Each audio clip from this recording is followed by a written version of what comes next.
Hello, everyone. I'm Coder Wilson. I'm the author of the Final Fantasy X tool-assisted speedrun, the virtual intelligence TAS that we got to showcase 4 years ago at RPG Limit Break 2022, I believe it was.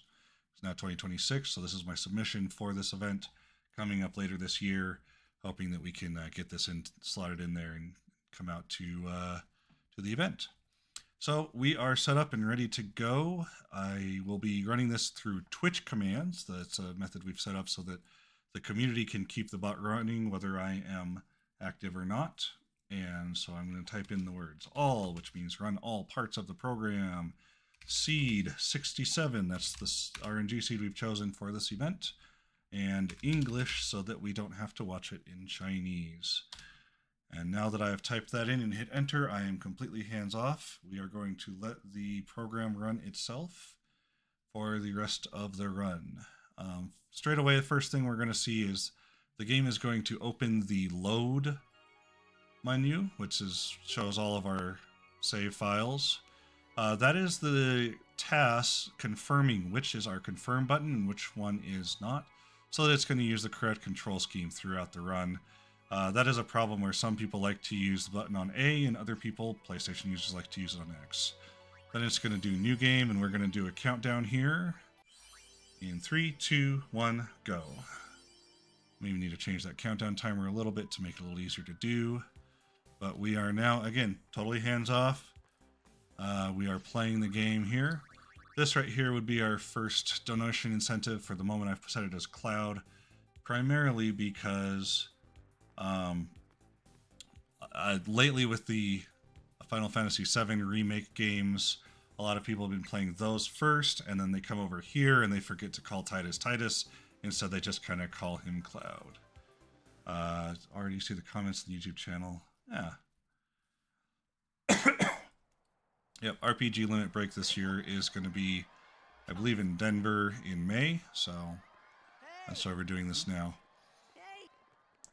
Alright, the game's going to run for a little bit, but I want to talk first about how we are controlling the game. You can see on the bottom left of my screen the console, which is spitting out information that our task is communicating to us, basically. It's giving us some information about the game based on, a lot of it's when I was writing a section or working on a piece of it, I would need to know something like what checkpoint, what position, where are we in space, or what characters are on the screen, things like that, how far we progress through the game. I need to understand it at the same level that the task is able to see it in the computer's memory. So that gets to the second part of it, is how is the task actually identifying what's happening on the screen? Fun fact, it's not looking at the screen at all. When we first programmed this, we programmed it based on what is on the screen, and so we had to do some very careful stuff around, like making the screen a certain size, making it render a certain way, looking for a certain color pixel and a color position. We don't do any of that anymore. It is all reading directly from memory, and so it is very, very stable now in a lot of ways. It is, good morning, Esser, happy to have you here. Very stable. You can change the resolution of the game. You can change it from high definition to a lower definition. It does not care anymore. It is all based on what the game is thinking is what the task is reading. And so that's very important there. But then the task has to be able to control the game as well. So you can see there from the bottom left, the console, to the bottom right, you can see our controller there.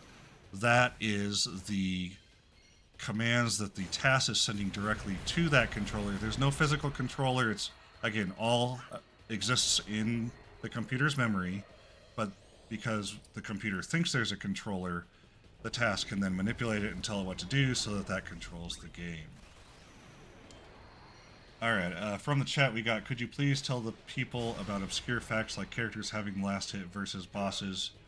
Yeah, I'm going to get into the drops a fair bit later. Once we get closer to the no encounters conversation, we are not there yet. I guess I could mention Thunder Swords. There's a few things that we're going to look for pretty early on. And that would be, if we get a Thunder Weapon to drop, that would be really, really good. and based on speed sphere drops, that'll change some of the logic later on some of the backup strats that we're going to have to do, potentially. Is there any other things that we're dropping? I think other than that, we're just looking for experience gains, how many levels we have at any given point in time. Welcome back, V. Smith. Thanks for coming back. Yeah, so if we get any of those things to go our way, it speeds up the run. Thunderstrike, for example, helps us with certain bosses that are weak to thunder, like the extractor fight. Does technically help us with the after blitzball fights with some of those swimmers. Those are all weak to thunder as well. So right here, in this first section, you may have noticed a few weird things. Instead of attacking, Titus switches his weapon or attacks himself. Maybe we threw a potion earlier. All of that has to do with manipulating the game. Right here you will see, because Titus has taken 3 turns, he's going to do a very short dialogue line. That is in opposition to using our attacks and having Orin instead explain a section which is a much longer dialogue, as well as the time it takes to perform those attacks is longer than it takes to switch weapons and self-attack and things like that. So right there, that's a short, very small manipulation that allows us to attack the boss, the gas tanker there, a little bit faster, allows us to get through that scene faster, and for maybe there's a touch of RNG manipulation there. That was actually, that little section of logic was programmed by the speedrunner Crimson Inferno, who has been a world record holder. I think he might still be the world record holder. I haven't checked in about 2 years, but he also was very instrumental in the cutscene remover, which we also need to talk about a little bit too. More people who never played it. Yeah, so super cool from the chat. Brings up a really important point of, what about people that have never played this game before? This is probably the quintessential turn-based real-time strategy game of the early 2000s. I think maybe now rivaled by Expedition 33, which is also turn-based and, from what I can tell, heavily inspired by this and other Final Fantasy games.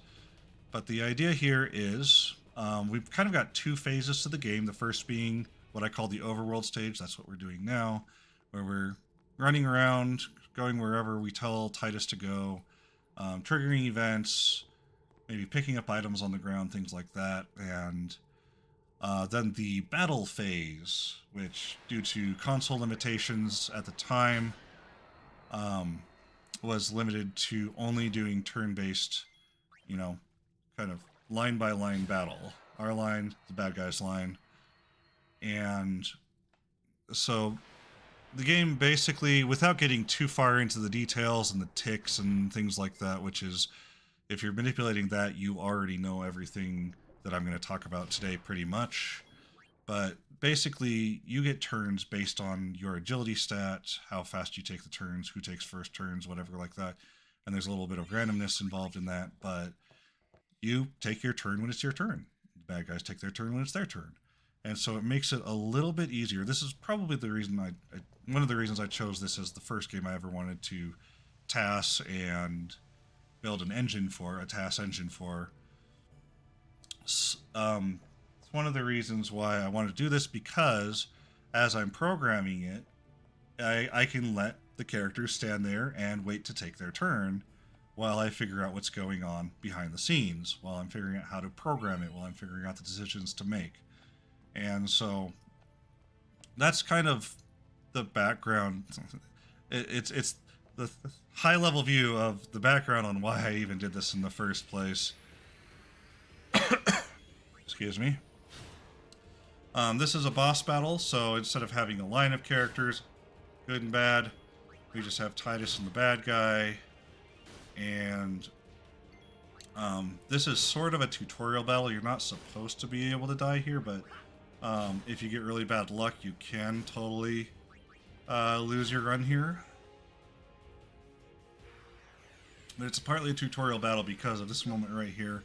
We gain a new party member halfway into the battle, and then it explains how her character works, which is another basic mechanic of the game, is that you have different characters, each fulfilling a different role Um, for a casual player and a new game player, those roles are pretty well defined. For example, Titus is a generic attacker.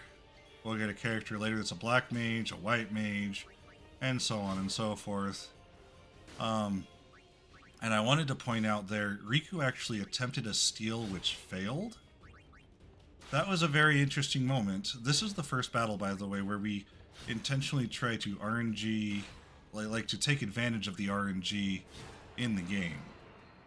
This is a battle where, based on the number of times we can steal from this boss and get a grenade, stealing is, by the way, Riku's core mechanic of the game, stealing and throwing items.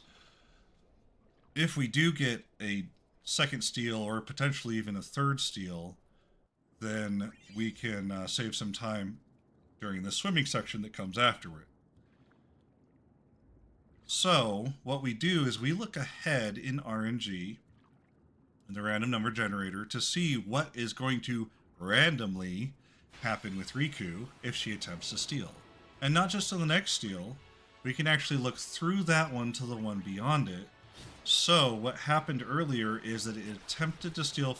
So, the first steal is always guaranteed. It attempted to steal a second time, not to successfully steal, but to advance that RNG value one more time, so that the third attempt would be a successful steal, because it could look ahead to see that that third attempt would also be successful. And so that was our first RNG manipulation there, or RNG responsiveness there. That is something that the actual runners could do by, instead of looking ahead in RNG in real time, by playing through the RNG value, or playing through the RNG seed multiple times and determining what happens based on the decisions you get. In this game, RNG, randomness, is not actually random. It is based on first a seed value, which then populates an entire array of RNG values, or a list of RNG values, each of which is assigned, for the most part, to a singular action, oftentimes for a singular character and their actions, and so on and so forth. So we're talking about attack damage, attack criticals. Those are all sequenced. The order that events happen, the order that the encounters occur, and the chance to get ambushed or preemptive strike versus a regular battle, the order in which those occur. Those are all determined and deterministic based on that first RNG seed. So when I started the game at RNG seed 67, that's a seed that we know generally across the run has good results for all of these deterministic decisions that we can make. So, just reading chat real quick. So that was the first instance that we're going to do that kind of RNG manipulation. And again, Crimson programmed in a few little things too that do a little bit of RNG manipulation, just to try to shave a few seconds off of time based on knowing what's going to happen and things like that. Later on in the run, we're going to get super deep into that RNG manipulation and try to force a equipment to drop that will make it so that we have no more random encounters for the rest of the run. But yeah, this is our next boss fight. I believe this is number 3 technically, if we want to count Sin Spawnamus at the very start of the game. This one, you can see we're throwing grenades at it.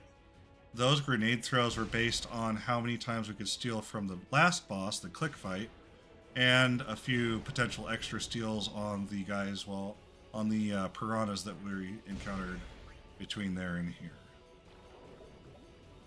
But this would be a place where we could then throw in donation conversations. So far the run's going really great. Seed 67, you can, I don't think you can see the timer, but it starts slow and then picks up near the end of the run. Oh yeah, we can swim straight through that energy core because of the cutscene remover. So, I'm kind of rambling a little bit, but during the event I would expect that there will be another runner, a normal runner of the game, at the event that we could pull into the panel, pull in on the couch, Potentially 2, if not, just like in 2022, my wife can fill in and sit with me. That was always helpful for me during that run. Very helpful for my stress levels. Alright, so we're at Besaid now. We're not going to do any extracurriculars in Besaid this year. Gets into a little bit of why when we get to Terra Skip, but for now, there's a fun bug with the cutscene remover version that we are currently on, where if you soft reset the game and then get back to this scene right here, because of the way the cutscene remover was created, that will actually soft lock, and you'll just sit there looking at Titus and Waka standing on the cliff until you hard reset the game. It's kind of funny. It does, unfortunately, make it so that something we did last year was to set up the task so it could run the same scene over and over and over, and then learn and learn and learn about Blitzball until we potentially got the right Blitzball. But then, of course, I forgot to turn off the learning side of it. So when we actually did the run, it was still thinking it was learning, and it failed and reset the run. That logic is no more. We do not do that anymore because of that sequence break there that forces us to hard reset the game every time we run. So that's a small change from the last run. Between now and the actual event, I will look into if we have an update to the cutscene remover and make sure that if we do choose to use the updated version, we will be more stable. But that is something that is a soft requirement between now and then. My chat is now trying to run the donation command, which doesn't exist. I have never set up donations on my channel. I do this for fun as a side gig for my compared to my actual work, which I absolutely love. Also, a lot of programming and IT work that I do. It's a lot of fun, but I don't want to get too much into that. Alright, we are now in Besaid Village. We have to follow a quick sequence of events to get into the temple, but that is just a go here, go there, talk to this person, go here, and then we're in the temple. That is all just because the story requires us to do that, and the cutscene remover is programmed intentionally to make you take the same actions you would take as if there was no cutscene remover, to stay as true as possible to the original game, keeping the run as original as possible, without getting... Yeah, to keep it as close to the original run as possible while removing the tedium of 7 hours of unskippable or marginally skippable cutscenes. Some of it you can skip dialogue, others you can't skip at all. So now we're getting in the cloister, the sort of solve a puzzle to prove you are religious side of the game. Maybe. Which, I don't know, makes no sense to me, but it is what it is. This is another great place for donations. Yeah, we're making good progress here. We're about a minute behind PB time for the timer that I have available at the moment. But overall, I think this is going pretty well so far. Pretty great. And I guess I will get into talking about the cutscene remover just really quickly while we run this. Well, let's talk about temples.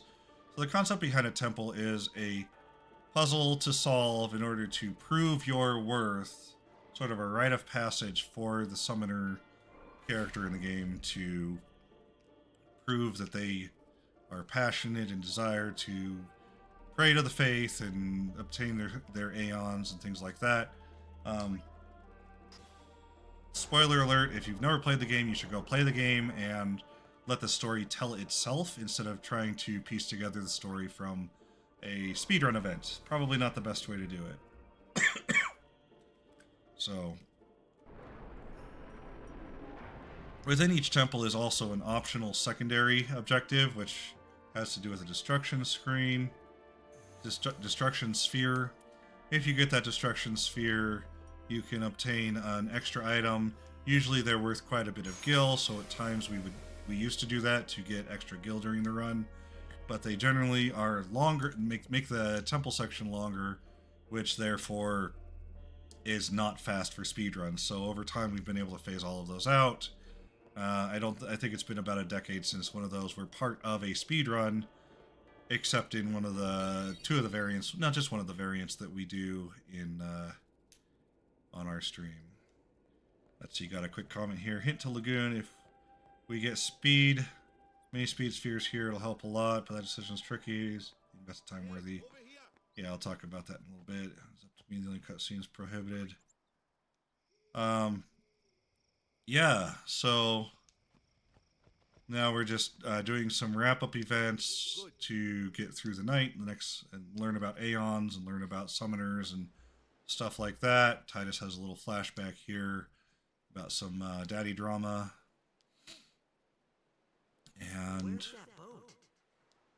yeah, that's kind of that. Some stuff. There's some stuff.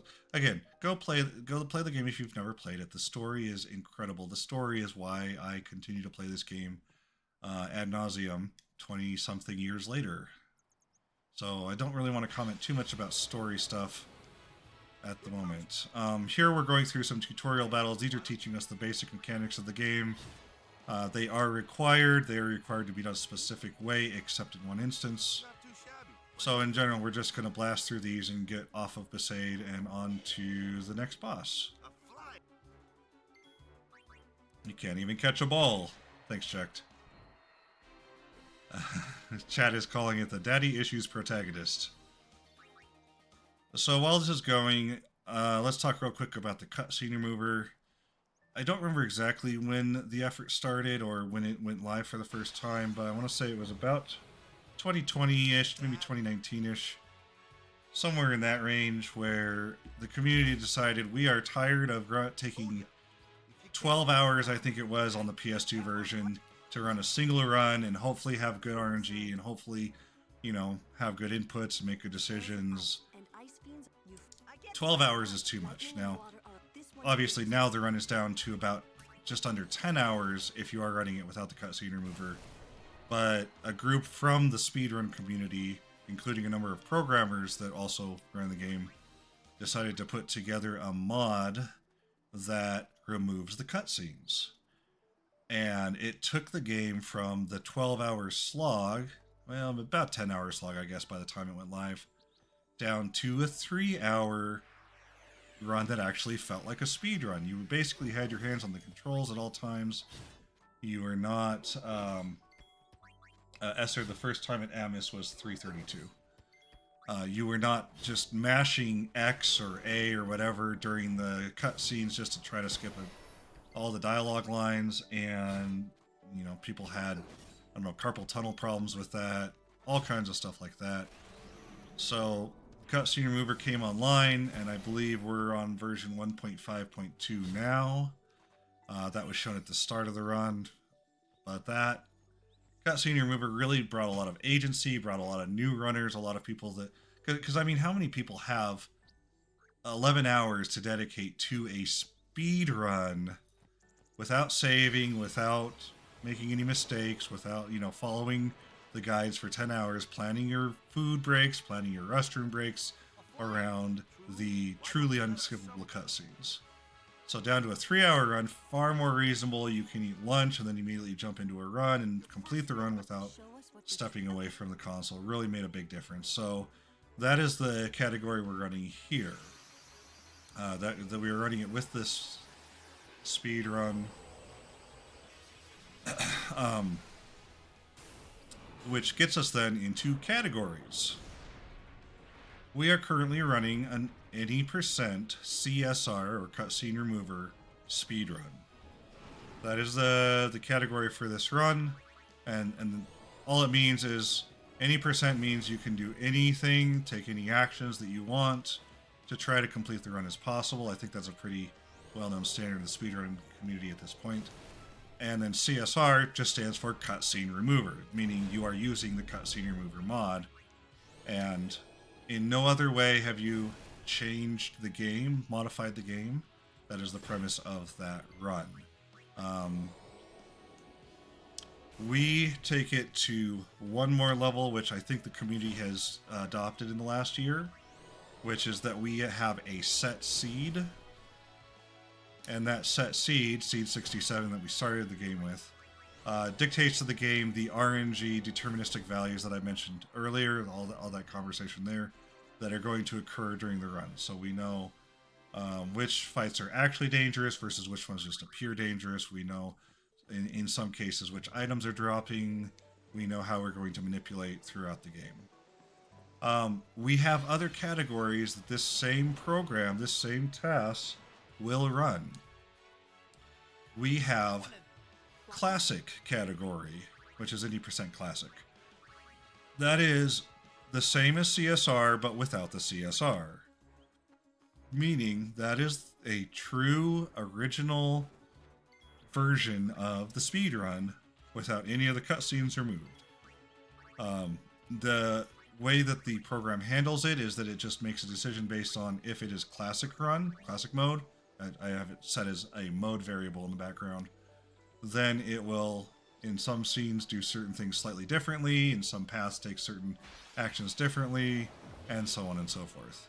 Those are the 2 core runs. In addition, we have our most ambitious run, the Platinum run, Platinum % speed run, which we also run with the cutscene remover. That is a run that I think has only been completed by 1 or 2 individuals, and their times were something like 50 plus hour runs where they have to actually take sleep breaks during the run. Well, the TAS has an advantage in that it doesn't need to sleep, but the disadvantage is the TAS is very, very bad at responding to things it didn't expect. So it is taking us a very long time to build out that run. We're expecting it's going to be around a 30-hour run when we're done with it, maybe 35 hours, and that is our most ambitious one. A subset of the Platinum run is the Nemesis run, which is a much more common category. I think like 10 people have completed that, which that is also around, I want to say, a 14, 15-hour run with the cutscene remover as well. And then the run that I made up is called a Story % run, which is sort of like the regular CSR run, except that we try to hit all the story beats, all the main story parts. That kind of came out of the 2022 event where we did. There was a gentleman there that wanted to have the game be able to be more available to people that couldn't directly play it, specifically because they are blind. So I am likely never going to get around to a full blind accessible version of this. We did experiment with that for a while, just because of how many one-off mechanics, how many difficult things to find in memory there are, and just how long it would take to program absolutely everything around that. So kind of my secondary option there was to make a story % run, and that is where we are at now. And then I've been toying with the idea of building a Lulu % run, just because Lulu's my girl and she should have her time in the spotlight, but that'll take a whole lot more time. So those are the different categories that we have available. And yeah, those are the categories that the TAS can run today. And I've also had people mention, well, why don't you do a no sphere grid run? I don't know why, I just don't find that run as interesting, because you kind of just run your face into an optional boss a few hundred times, and then all of a sudden the game becomes easy again. Never found that one interesting, so I've never put any effort into that. Alright, a couple things from the chat. I'm going to throw those in just as if they were donos. Someone mentions it was a close Ronso fight. Yeah, no problem. Plat % hopefully comes together to eventually. Yeah, Platinum %, we've had a number of really good runs, but we've never actually finished a full run. Maybe one, but I think it was like off stream or off timing. The problem is just how many different things over 30 hours intertwine and mess with each other, and the trying to optimize how to get all of the encounters as quickly as possible to capture 10 of everything. And then when you get into the boss rush, then you get into the Dark Aeons, then you get into the Nemesis fight, and like everything has worked in pieces, doing small sections of it, but getting everything to work from end to end, from new game to having completed 100% of the game, getting everybody to level up their characters and complete all spheres on the grid, it's taking time to get that all to work. So that's where that's at. All right, some more chats real quick. It is possible to have a second encounter here. Yeah. So for example, that's where RNG comes into play a little bit. In Besaid, you do have a chance to get one actually random encounter that isn't a tutorial encounter. The task handles that just fine. We'll have different encounter counts throughout different sections. The task handles it all just fine. And we are still about to improve the plat run. Yeah, somebody else mentioning the plat run there. We've completed a segmented run. That's a really good way to put it. We have done every segment. We've had it. The task also has the ability to create save files as it's going through any of these variants on the run. And so by doing that, we've been able to sort of segment out the run, and then if it gets stuck, we can reload a save file. That's kind of our backup for this as well, for this marathon event. Lagoon, somebody's mentioning Lagoon, that can have 2 encounters or 3 encounters. That's right. Besaid can have the 1 additional encounter. Somebody says, I think if it can navigate plat percent despite hiccups and unexpected issues, I'm really cheering for that one. Yeah. I think that's kind of like the ultimate success of the excuse me. If we can get a single segment platinum percent run to complete, there's really nothing more to do. At that point, I mean, other than like going and hunting down story beats that aren't part of story percent run, we've proven that the task can do every single thing, and that's something we have proven that it can via the segmented version. But being able to do it end to end without the program, the Final Fantasy crashing on his face because it likes to do that, or the task coming up against some edge case we've not seen before because it likes to do that, or me programming one small tweak in one small thing and then it breaks everything else because it likes to do that. That would be a really cool thing. Comment from the chat. How long is the platinum segmented run on the save file? That's a really good question. I do not know. But yes, it would probably be between 30 and 40 hours. Because that's what we're looking at for that. Bear in mind, again, it's with the 7 hours saved from the cutscene remover and with no sleeping time. So that's where, compared to a human doing a speed run, well, and that was before the cutscene remover exists, if my memory serves. That's where we go from being like 30-something hours to the human player being 50-something hours, is those two combination of things.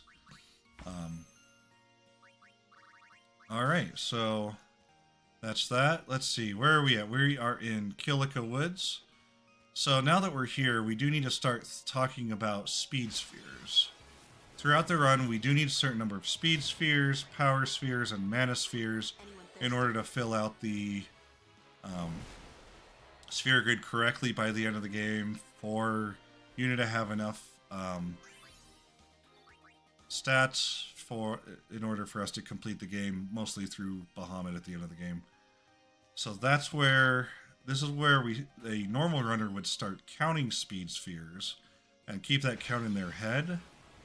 What we are going to do instead of that, we're hoping for the B enemies that you'll see right here, that guy right there, because those are the ones that drop the speed spheres. I believe it's 1 if they are killed normally, and 2 if it's an overkill.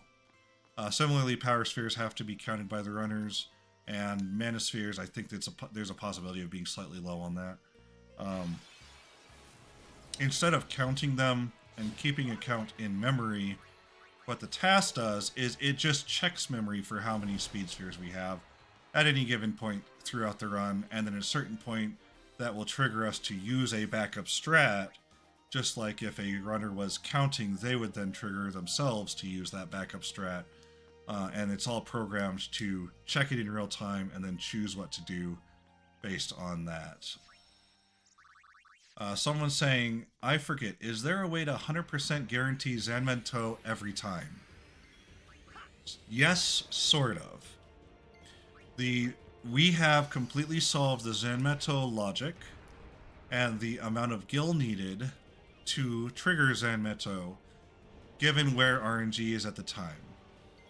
We, and this is based on the efforts of Gray Fox, one of the runners in the speedrunner community. One of the, he's done an incredible amount of work in exposing what is happening in RNG, and he, and others in the community, I can't discredit others, they've been able to figure out the exact formula used for Zanmento based on RNG value, based on the friendship value of Yojimbo, and a few other factors as well, and how much money you have to pay him. So we have already, given that we've already solved that, we already know how much we need to pay him in order to trigger it, and if we can afford that or not. There's a hard cutoff at, I think, 252,000 gil. But that makes it so that during the Platinum run, we can do really quick, cool things like pay Yojimbo 1 gil, and he uses Zanmato. Or whatever the actual value is. I've seen many, many times now that we've got this implemented that we just pay him a gil and he goes nuts. It's kind of awesome. But it also gives us the ability to say, we cannot afford him at this time. Let's go do something else with Yojimbo in order to advance his RNG. And then we will check it again, and then we can likely afford it after that point. So, yes, Zanmato is completely solved now, to answer that question. 100% is not guaranteed because of the costs, but it is a solved algorithm. Somebody in the chat mentions that that fight is scripted, the fight with the Geos Gano. Yeah, that fight is totally scripted, that's right. It does. It happens basically the same way every time. I think there's one variant where if Titus misses, then we don't do it. We do like one of Kimura comes in and does an attack instead. But yeah, other than that, it's scripted. All right, here's our second cloister of trials, aka religious puzzle solving. This one is playing with fire. We'll definitely throw some donos in here. The puzzles do not change from run to run. These puzzles are exactly the same every time. There is no randomness, no RNG to these, so they are less interesting. And as the puzzles increase in complexity, they just get less and less interesting to the point where the runners just kind of memorize them and shut their brains off during these runs. So this is where we would do donos again. Oh, Sin Sponge no. Thank you for correcting me on that. Which one's the Geos fight is the one where we cannot lose it in the early game, and in the late game we come back to that. Someone's saying, I thought Zanmato might have a glitch money number when I was a kid, like 777, or 4 7s, or 4 9s, or some funny number that guarantees without paying ridiculous amounts of gil. Yep, sorry, there is no funny number like that. But that's, yeah.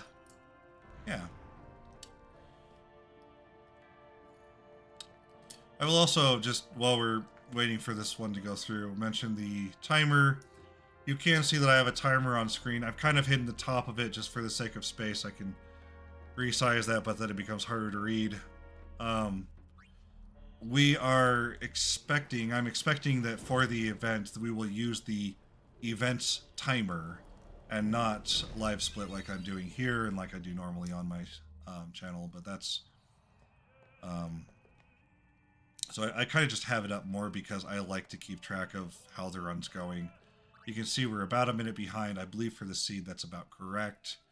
This is one of the seeds that starts slow and then speeds up near the end. The other seed that is well known, well documented by the speedrunning community and basically completely solved is seed. We call it 160. I think in their algorithm it's called 161 or 159. And then they have the full 8-byte numeric value that they also use to that. But we call it 160. This is seed 67 that we're running today. Two other interesting seeds that have come up recently are 39 and 255. These two seeds in particular we weren't expecting, but then as we run this on my Twitch stream constantly, and the community can pick the seeds, these two in particular happen to have really good runs and are therefore interesting seeds. Right now I think 255 is the current leader on the leaderboard. The TAS also keeps track internally of a leaderboard based on seed numbers. So as we run these seeds, it actually will create its own leaderboard, and that shows up automatically on Twitch. Kind of some really cool stuff there. Yeah, I've done a lot of work to make this TAS in particular automatically and through Twitch influence continue to run indefinitely, make leaderboards, record results, store a lot of information on my server side so that I don't have to be constantly at the computer keeping things running, keeping things going. Anybody in the community, once I've modded them at least, can kill a run, start a run, run the program marbles on stream to see who gets to start the next run, all kinds of stuff like that. Oh, did we miss a split? Oh, yeah. Let me do that. The timer is a little bit janky right now, specifically for this run, so I may have to do a little bit of manual intervention here. And let's see. We are... Did we do a blitz rate or we did not? Let's do that. Alright, here we lose the blitzball thing.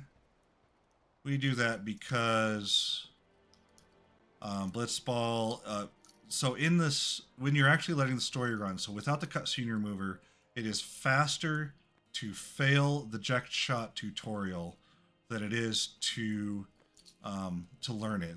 The dialogue that happens afterwards, the animations, everything like that, before we get to Luca, but after the tutorial is much slower when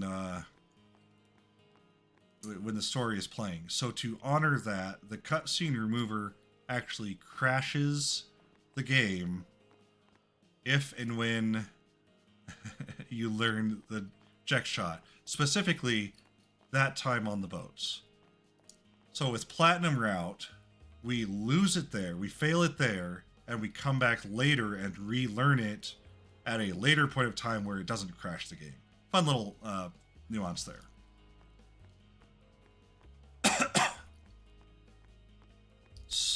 So yeah, that's that. We're now at Luca. Kilika was a success. We got a second Aeon. We hopefully got some speed spheres. I saw it get a few. Yeah, we're now in Luca. Yuna has been kidnapped for, I believe, the first time. She has a habit of joining forces with Zelda and Peach and a number of other, I don't know, female protagonists in getting herself captured a number of times throughout this run and needing saving by a strong, being saved by a group of individuals who were supposed to not let her get captured in the first place. You know, standard video game logic. Here, this is where Lulu gets to shine during the regular runs. Her Thunder attack is a one-hit kill on all of these machines, Machina, whereas Titus and Kimari take 4 to 5 hits to get, and that is absolutely slower than just defending and waiting for Lulu to be a boss. We are hoping to have a good amount of XP here, which we can get either from an extra Piranha battle earlier on in the Lagoon, or potentially on Kilika. We could get an extra battle there, possibly. And those can contribute to Titus getting an early haste ability, either right after this battle, or a normal haste right before the boss, or a late haste after the boss. It all depends on which encounters we get in Kilika, really. This is another place where if Titus did happen to have a lightning sword, which can drop in Kilika, we could use that, but I don't think I programmed it to use that in this section. I don't know. there's a million little things we could continue to try to optimize throughout the run. But that's one of those things where if we got in a super lucky drop, we could save seconds here. And over the course of 3 hours, you know, it might make a difference if you were going for world record. Here you can see we did have enough to get the early haste here. That's fantastic. That means that Lulu is going to get super speed. Somebody's mentioning slow touch. Yeah, right before we started these battles, we bought a slow touch weapon, which helps with a number of battles throughout the run, potentially the extractor, the bird run, potentially, the big bird in the desert. And you can see Lulu is now hasted and blasting. That's exactly what we want. This section, the boss coming up is completely scripted. It happens the exact same way every time. We do one interesting thing right at the end of the battle, though, and that is to attempt to manipulate Blitzball. The Blitzball fight, or Blitzball game, is one of the things that shares RNG with a lot of other things, specifically idle animations in battle. So if there is an idle animation in battle, and that desyncs us slightly from where we expect it to be, we might get off of our sort of our RNG streak. I don't know, I don't have a term for it. So at the end of the Obliterator fight, Titus is going to potentially pause for just a few seconds, or moments, or not at all, because what he's done is he's looked at what is the current RNG at that moment in time when his turn starts. Based on that, and previous runs of this seed, we may know something about Blitzball. We may know that if you finish this fight, or start the attack command on a certain RNG value coming up, 1 or 2 or 3 or 4 advances in the RNG thing, then we will get a result of Blitz win at a certain amount of time. Those are the two factors that we record in memory. And if we get those, if we can repeat that, we can have a consistent Blitzball result, run over run. Now, obviously, we can get consistently bad Blitzball, but that's why he's going to think about it for hopefully a second or two, and then pick a known good Blitzball. And that's, you'll see it right about, I think Kumari does a defend command, and then Titus will trigger this. So right here, after Lulu Thunders, right here, he's going to pause, and we're just waiting for RNG to advance, and then attack. And that is hopefully going to result in a very fast Blitzball. I see it's chosen one that has 484 seconds with win value, with win equals true. So, fingers crossed we're going to get a really good Blitzball. In case it doesn't, I have influenced Blitzball to force itself to win, just for the sake of marathon safety tonight, as I'm recording this. I intend not to do this during the event, because the TAS is stable enough now that we should be able to get through Blitz win, Blitz loss, and just whatever time it comes out with, regardless of result. Blitz loss does have a number of backup strats. The TAS knows all of those. It should be fine. So for the actual event, we are going to go through it that way. Super Cool is saying, I thought you delayed for better weapon drop. I didn't know about Blitzball logic. Yep, that delay is entirely for Blitzball. No other reason, just for Blitzball to be successful. So here we got a really good start. Anytime we get the Blitz off the ball right at the start of a half, it's really good. So that one encounter loses us like 4 seconds, that's fine. Obviously we wouldn't want that 4 seconds, but otherwise we'd have to do like another pass or some other method that also would lose us 4 seconds. So that guy right there is no problem. So yeah, best Blitz time ever was 387. Yep. Yeah, so the first half's going to be pretty chill. We only have one objective in the first half, and that is to have Titus take one action of any kind, a pass or a shot. So in order to get through this as fast as possible, we are going to hang out in our own goal until just maybe 30 seconds-ish before the end of the first half, in which case we're going to get the Titus the ball. He's just going to do a shot command. We are not trying to score. We're just trying to get him that 1 XP for having taken the action. And that is our entire goal in the first half. So this is where we go to donos. I'm going to read chat real quick just to simulate that a little bit. It says from one of our chat members, always hanging in here and seeing if a blitz loss happens. It's basically go next run. Yeah, the community does have a pretty strong habit, and partly because I asked them to at one point, of killing any run that's blitz loss and restarting the run. That is because blitz loss is not recorded as a valid run at the end of it. When we do our leaderboard logic, when we do our storing runs logic, that is considered a failure because of all the backup strats we have to use. So we do not continue.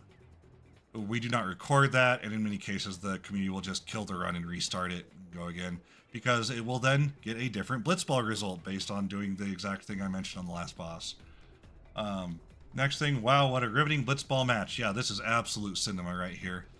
Right here, he's starting that logic to just get the ball to Titus. Again, he's going to take a shot. Goal is just to take the shot, it is not to score. Another comment, Titus has level 2 here. He needs 1 action, more specifically 1 XP to gain level 3 to get his ability. And again, that is exactly right. That is exactly the reason we shoot there. We don't even care if there's a defender. We don't care if the ball even gets to the net. It's just for him to take the shot. And that's the entire purpose of that. Alright, yeah, while we are sitting on blitzball for the next 3 minutes, and it's so let me first tell you what it's going to try to do, and then I want to talk about what you see at the top of the screen here. So what it's going to try to do in the second half is, first of all, get the ball away from the goers, and then we want to try to take a shot with Titus at a very specific time based on our distance from the goal, so that hopefully we score a goal right as it is triggering the storyline events of Titus swapping out for Waka and something about all my memories are in this place, stuff like that. So if we can get it just timed perfectly, it's about a in the in-game timer that you see on your screen, it's about a 2-second window, which in real time is about a 0.9-second window. Oh, this is gonna not do good things. Okay, so it's not gonna do it this time, I think. That's fine. But the goal is to try to take that shot and get it to score within that very specific window, so that it does not trigger a blitz off and then do the story and then do another blitz off, very specifically to not do all of that. We call that blitz off skip if you can get it just right. It's kind of goofing off here, so I think maybe it's not going to do well. For this, and that's fine for now. For the sake of this recording, very specifically for submission, I have told it that if we are not winning, we're going to set the score to the Aurochs having scored 50 goals, so that we can move on with a blitz win logic for the sake of the submission. So this is all fine. Don't worry about it. This is logic that will not be there in the final version for this year's run. So I'm going to talk about the stuff that talks up to the screen where it says flag and menu, and in general have more readable information later on in the run. You'll be keeping an eye on that later. I do want that to be on screen during the run somewhere. It can be anywhere. I'm not too particular, but this is another way of the TAS communicating information to the people watching the stream, myself included, so that we can make a better determination. Oh, we are going to go for the shot. That's nice. So we can make a determination on what we're doing, so it's more easy to understand what the TAS is thinking on some of those macro decisions that it has to do. That is... I want to have it on the screen during the run, and that's why it's on screen now. Basically what the TAS is doing here is it writes to a static file on, or as part of the program, and then OBS, for my setup, is capturing what is in that file and then just throwing it on screen. So if we can get that on screen for the actual event, that would be amazing. It does help to kind of tell the story of what the TAS is thinking, kind of look, especially when it's looking ahead at some of the RNG values coming up. Some of those show up in that area, and some of those would be valuable to have on screen. All right, again, for the sake of this run, specifically, you can now see that the score is 50-1. Obviously, we did not score 50 goals. That is not possible. And I very specifically set it to 50 for the sake of saying this is obviously not a legitimate speedrun. We would never submit this to the board. If somebody was trying to play off that they, I don't know, did a blind run and somehow beat the world record using the TAS, it would be very obvious that that would... there are a number of things I've left in that are very specifically for that purpose, so to make sure that somebody's not trying to cheat and use this program specifically to get themselves on the leaderboard. If there's any submission issues, I could spot them almost immediately because I wrote this and I know where the quirks are and everything like that. Alright, so this would be us winning the game. This will give us a strength sphere that is valuable for the run, avoids some backup strats later. Okay. Let's see. And again, the text at the top, that is a way to easily remember that we did win the game. That has helped greatly during the, when I'm not paying attention to the stream and I need to know, is this a legitimate run or not? That is one of the things that helps with that. We're in some basic battles here. These are mostly scripted. The only interesting thing is how many of these we overkill, and that, sets us up for strength spheres later, or power spheres. But it is ultimately a minor factor here. The speedrun, if you watch any of the speedruns, they'll be counting stuff here, but that's fine. And yeah, this would be where we'd throw in another donation probably. The chat's talking about why that shot did not happen and did not go as we wanted it. It's because we basically blew our HP on the first sphere shot and didn't have enough for the next. Every OK saves times here. Yeah. Again, if you get an overkill here, that's 2 power spheres, like there, instead of 1. We do need it at a certain threshold just to complete the game, and there are backup strats we can use later to guarantee that threshold. So, yep. Waka defends just because he would take 2 attacks to do the same thing Titus does in 1. It's not really worth it for him to do anything except defend and heal, except maybe on the first, I think he attacks the first monster. And yeah, Titus just runs through everything. If we had a Thunderstrike weapon again, this would be another place that helps. This is all normal stuff. Yeah, what else can we talk about while we're waiting to get through this section? There's a heal.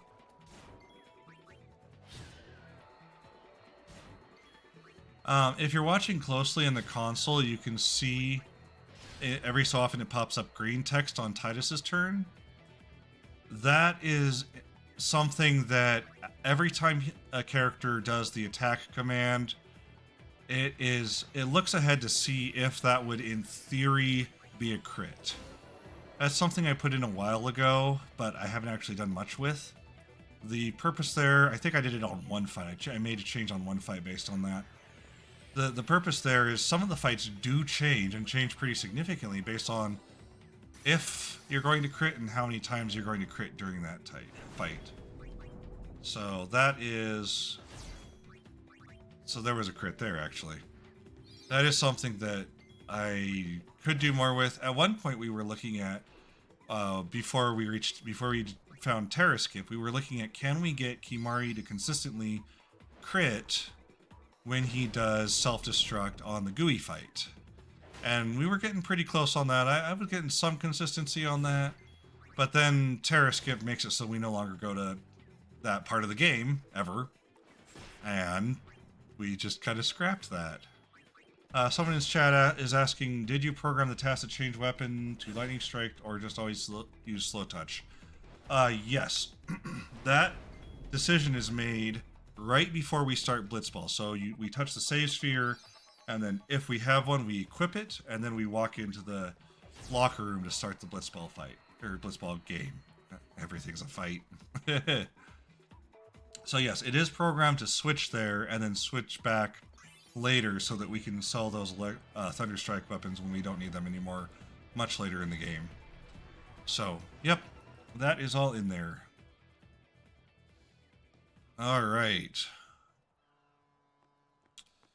So now that is the blitzball sequence. We are done with those fights. We're going to pick up a couple spheres here. We will use at least the... Yeah, I think we use both of those during the run. One for another... I think it's magic. The other for... Actually, maybe both of them get used just as mixes for Riku's Overdrive. But we pick those up. We move on. We're going to skip the laughing scene. Because thank goodness we're going to skip the laughing scene. I could potentially turn that into a donation incentive to let that play through. I just don't enjoy it at all. Yay! Laughing scene is done. So yeah. Now that we're on Mi'ihen, let me talk about skips a little bit. So, when you're running with the story, there are a number of places, I think 4 currently, where we can skip story for the sake of skipping story. There's one here on this route. There's one in Guado Salam. There's one in the Makalania Temple. There's one somewhere else. I don't remember. And we don't need to do those because of the cutscene remover. So the logic is all programmed into the tasks, and it will attempt them if we were to run story mode that I mentioned earlier. But because of the cutscene remover, those events simply do not play, and instead we just walk to the next area, which is what we would do if we succeeded in the skip in the first place. So we do not do that. We do not do any of those skips except for one skip to avoid a battle in the desert. I think that's the only skip we do during the run. And then the infamous terrace skip that we do. Someone's saying magic for creating a spot so Unit can teleport. Yeah, that makes sense. And also Unit gets the stat from it. Okay. So we do... Terrace skip is the most recent skip that was found 2 or 3 years ago now. It changed the route significantly. It changed some of the endgame strats because we no longer go to the battle site. You will see that right at the end of this, and we will at the end of the Mi'ihen High Road. But more importantly than that, we need to talk really quickly about flips. So, within RNG, there are, I mentioned it earlier, there's a list of RNG values which are used for different things. One of those RNG values, which I believe is RNG 0, is used to determine the encounters we get, and whether they are an ambush, a preemptive strike, or a regular attack. A regular battle. Those, because it takes 2 decisions to decide the encounter and then the type of battle for a random encounter, we can actually flip them. Some battles, boss battles for example, tutorial battles for example, only need to roll it 1 time, and that 1 time being for the encounter. Even though it's a scripted encounter, it still rolls the RNG to make sure that it gets the 1 encounter that it always gets. Kind of a weird thing, but that is something we use then to manipulate the game. Because for our random encounters to be... our random encounters are the 2 decisions, two RNG values that we call them advances. We can then manipulate it so that instead of the encounter and then the encounter type, the formation and the type, we can advance it 1 extra by doing a tutorial at certain places in the game to instead do the encounter on that next on the type one and the type of battle on the encounter one. We call that flipping because the RNG gets flipped from what we were expecting to what we now expect, sort of flipping it that way. And unfortunately, it is flipping it back and forth, so there's really only two paths we can take based on that. The either non-flipped or the flipped path. In theory, we could advance it many times by doing many tutorial battles, but it doesn't. It would be a lot of time wasted to just generate those flips back and forth just to advance it that much farther into the RNG value. Yeah, someone mentioned the Macarena Temple as one of the places for a skip. So right here, where we're going into this next this travel agency, if you're looking at that big text that's on the screen again, it's going to change here to tell us how many ambushes we're going to get coming up. And there it is. It says 0 and 0, based on not flipping and based on flipping. That's where those two values come into play. So the way that the TAS does it today, we could improve it further, but the way the TAS does it today is it's a very simple decision of if we don't flip and we get X amount of ambushes, versus if we do flip and we get Y amount of encounters and Y is greater than X, or maybe the other way around, then it is desirable to flip to avoid as many ambushes as possible. That is the simple version of the decision that was made right there. It chose not to flip, so if it had chosen to flip, which we may see a little bit later, I'm not sure, then it would go and approach the console there, which then has a tutorial, I believe, in this area about the bomb encounter, where you can then learn about Kimari learning self-destruct and learn about how the bomb explodes on your face. So that is what that big text is showing you there. In that case, it showed you that whether we flipped or not, we would not get any ambushes. So we literally just move on. Flipping would take a few seconds longer than not flipping, so we don't do it. It is going to do that a second time after this section, right as we get up to the right before Mushroom Rock Road. And so we may be able to see it there. I believe there's a third potential one in Guado Salam, right before the Thunder Plains. And what it's doing there is we know the distance that we travel as a TAS to get through these sections. We know the encounter, the distance to each encounter based on the RNG values. All of that has been solved by the speedrunning community, which it's been incredible work that they've done there. And so because of their work, we've been able to take that known logic and implement it into the task to make these determines. You may even see in the console it talks about distance for last map. That's how we determined how far we travel. We literally just check and find out and then program that in. Somebody's saying the first possible flip is in Kilika Woods with Lord Ochu. Yes. So we could, in theory, do this much earlier in the run. All the way back in the Kilika Woods, there's an optional boss, which is a scripted encounter. Therefore, it rolls the RNG only one time instead of two. And that scripted encounter, then we could flip the logic there. It is simply much longer to...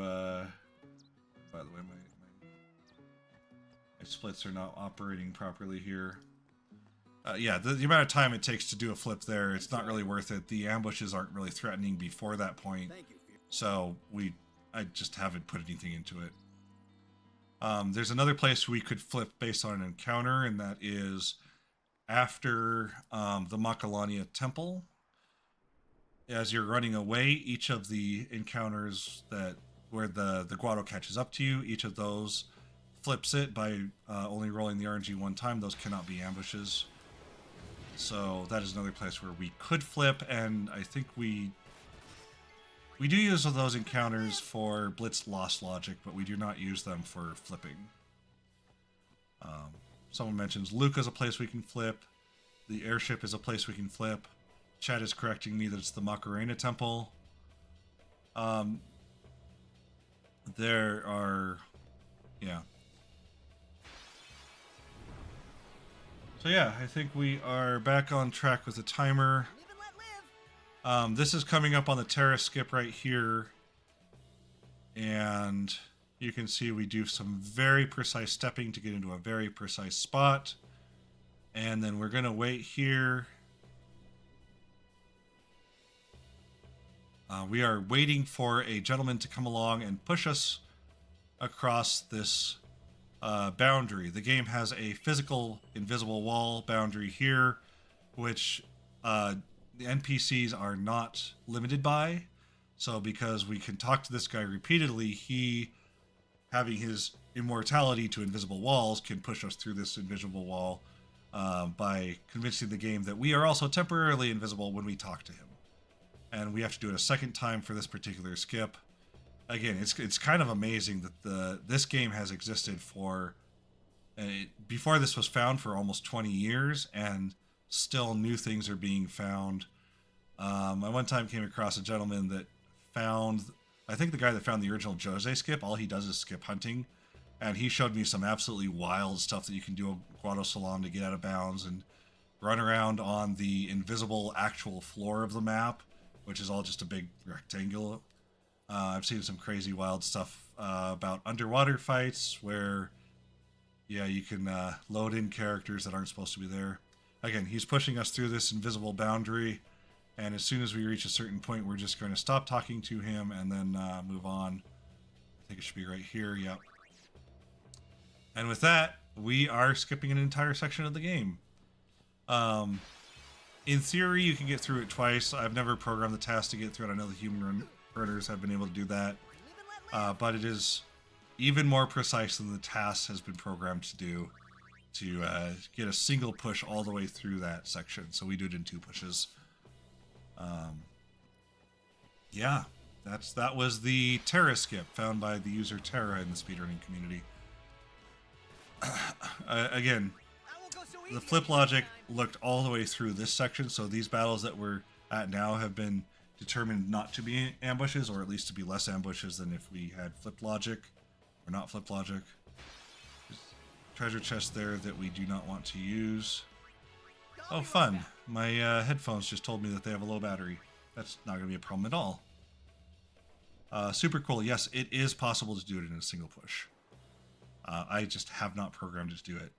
The other interesting one that has only ever been done once on an emulator using save state tools and frame specific, like slowing down the game methodology, is the Jose skip.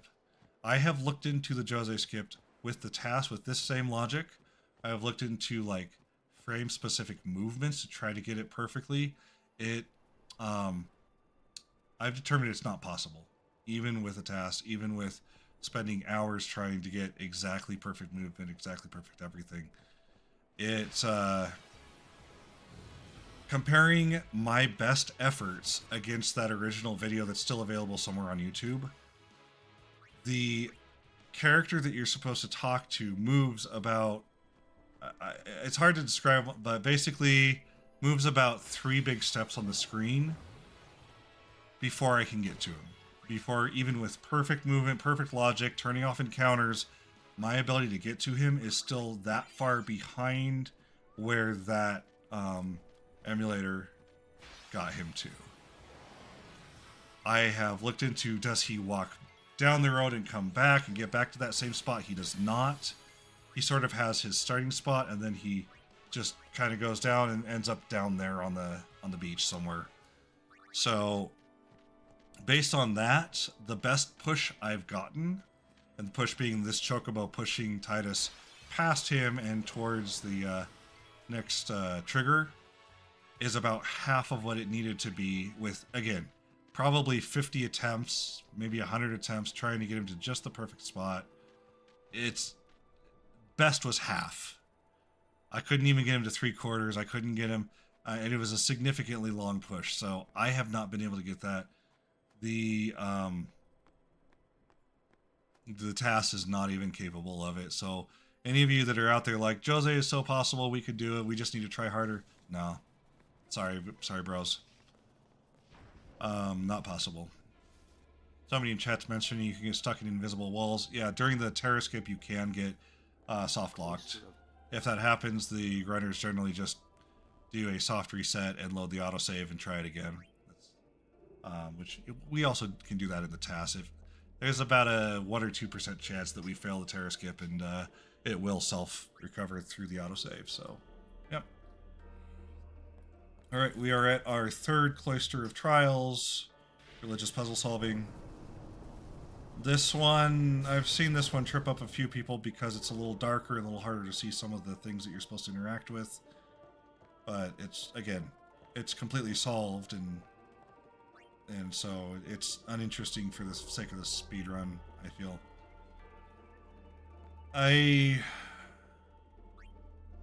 don't know. I would like to see a version of the cutscene remover that's like no temples, no blitzball, just to see what the game would be possible if we cut out these sort of mini games and didn't have to do them, but instead just played through the core game without them.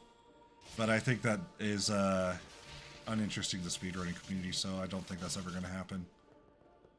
And we want to keep the TAS as true to the original as possible, so we also, like, I know the method that they used to do it, and I'm not willing to do it if they're not willing to do it, so that's where we're at.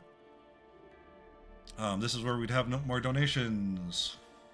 How's chat doing? How are you guys doing over here? Also, welcome, by the way, to my home. You can see we've got a little banner for the little ones. We've got stuff on the table over here. We've got a nice couch to watch how bad I am at video games. Good stuff like that. Chat is asking, didn't the remaster butcher the temple pixels, meaning something you're next to are untouchable and some things across are touchable? That I don't know. The only thing I've heard about the remaster that was undesirable was, I mean, the characters' faces and the music track is less desirable. That I can speak to, actually. We choose to run the orchestrated track for the TAS. I do have a program to run both as an option, but we always run orchestrated because on Twitch, if you run the original soundtrack, you get DMCA'd. So we run orchestrated. That is the start and end of that problem. As far as which one I prefer, I don't know. I just hate the battle music. I have played this game so many times, and the battle music is so disruptive. It doesn't matter which version, I dislike the battle music. Everything else is great to me. That's how I feel about music. Yeah. What's coming up? What have I not talked about yet? Trying to think. And I'm kind of chugging through content more quickly than we would in the actual event. Oh, yes. Vs brings up a really good point. Vs is one of our VSMIT, one of our constant members of the community. He brings up a really good point. There are really two significant ways in which the TAS changes the game. The first is the RNG seed setting, which I believe the speedrunning community has adopted now in their own way. It's the same methodology or a similar methodology. But the second way that the TAS changes the game is that I have grown so tired of the random battle music for random encounters that I have turned that off. By the way, this is my horse. My horse is amazing. So yes, I don't want to listen to it. I'll give it, the occasional scripted battle where it has to play, but I don't want it to interrupt the area music. I just want to enjoy the better music in the game. So everywhere that there are RNG encounters, I have turned off the battle music so that we can listen to the Makalania theme, for example. I like that track a lot, or whatever the theme may be. So throughout the run, you should only hear boss music and the battle music for scripted encounters that we cannot avoid. So that is the other way where I have intentionally changed the game in memory that is not part of the original game just because I can't stand it anymore. And I know they're trying to think who it is. The Primal Liquid, I think it is, that does a lot of FFX. Maybe it's not him. Maybe it's Dansgo. Verk. Verk, shout out to Verk and not Dansgo 8. He likes being called by his actual name. But I believe one of them already is using a program to disable battle music because the same kind of thing. He just doesn't want to listen to it and have it interrupt stuff. Although I'm noticing it's playing here. That's kind of strange. I'll have to poke that later. Primal, Verk, yeah. There are a few others. There's a guy that the moment you hear his voice, you'll know that he is a part of the LGBT community, which is fine. He does a lot of runs. I forget his name. What is his name? And I enjoy watching a lot of his content too. Whatever. I don't know. Somebody's going to look it up later and be like, oh, this is his name. I'm going to be like, oh yeah, that's right. But yeah, battle music, I guess, is playing because something's weird, and I will figure that out later. Meanwhile, it's very much annoying me that it's playing right now. At this point in the game, random encounters have become mostly useless to us, so we skip almost all of them by using the flee command with Titus. That'll be a very common theme throughout the entire run. That I brought attention to it, sorry. Yeah, thank you, Beast. But yeah, this is another relatively slow part of the run, which, here we are. There were fewer themes in my time. There's, so you can see there's a few, like, bug-type monsters here. I don't know that there's a good way to get speed spheres off of them. I don't think that we have a good method. Our characters are a bit underleveled now compared to where you're expected to be storyline-wise, if you're playing the game casually. In theory, Waka should be able to one-shot them if he's leveled up a time or two, or a few times. And through that, you'd have more than enough spheres to get through the game. But I think he's just too underleveled to use to provide value here. Lulu has become obsolete at this point. Yuna is temporarily obsolete, but she will come back with a vengeance later. Let's see, we got some stuff from chat. Should be easy to mute battle music because the game does it in Ruined Zenerkind. Yeah, Super, we know exactly where that flag is to play music or not to play music with the next battle. So I don't know why it's playing here. I have to look into that. It's not supposed to. But I assume it's going to play for the rest of the run. If you can only play Besaid OST throughout the game, that'd be fun. Bugs are stronger, yeah. But yeah, unfortunately, because of speedrun strats, our characters get very underleveled very quickly, except for Titus, who power levels right before Makalania, and then Yuna, who power levels for the end game. And then other than that, we kind of use cheese strats to get through the game. This boss, again, this boss is completable without anything if you have the slow strike weapon that Titus is using right now. But slow strike and thunder strike are very, very helpful here. The levels that we have gained so far are helpful as well.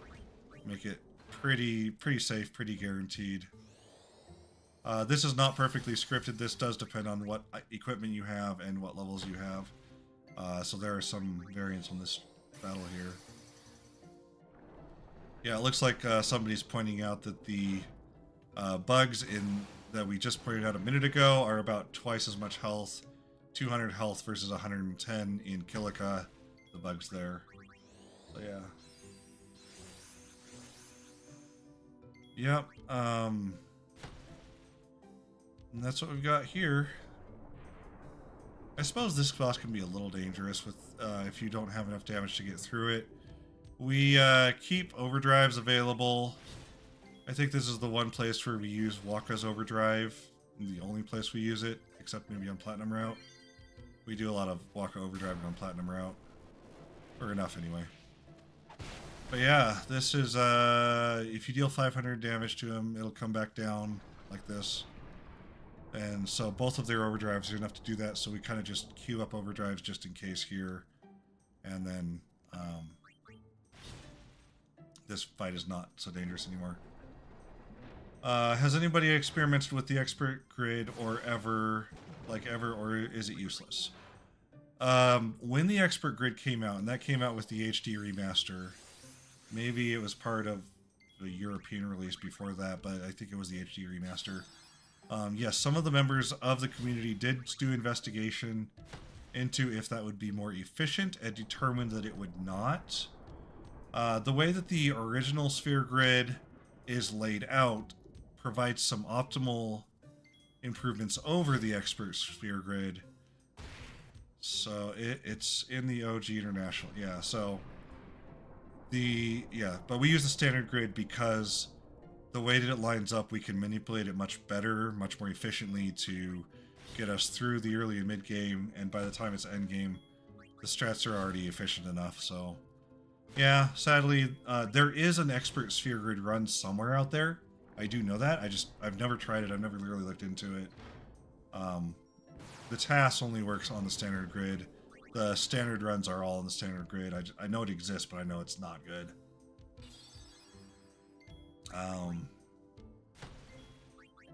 Yeah. Alright, and that was the extractor fight. It is, again, kind of scripted, but has a few branches to it. Here, throughout this section, there's a little bit of if we were running classic mode or story mode, we would be talking to Orin in a number of places. There's one specific cutscene which is much faster if you have Orin as the highest affection. And for whatever reason, there's another decision there. We're about to use a heal overdrive instead of the explosion overdrive because we have enough strength or power spheres right now. Don't need any more. Yeah.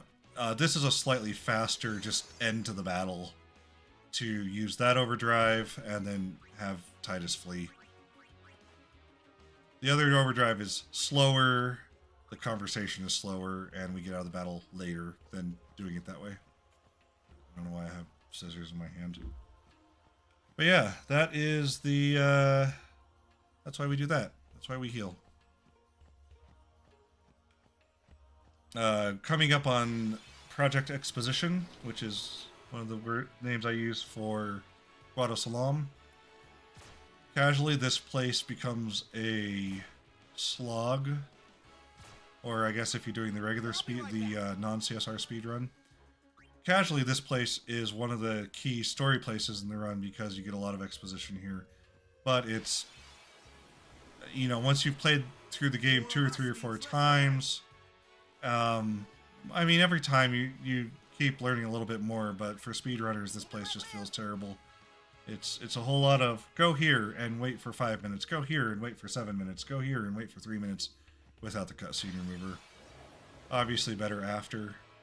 Again, this is one of the places where a skip exists. So while we're here, let's talk about incentives. For the event, I do have an incentive lined up. That incentive is for the next project that we have already started. There's a flip thing right there. We are not going to flip RNG.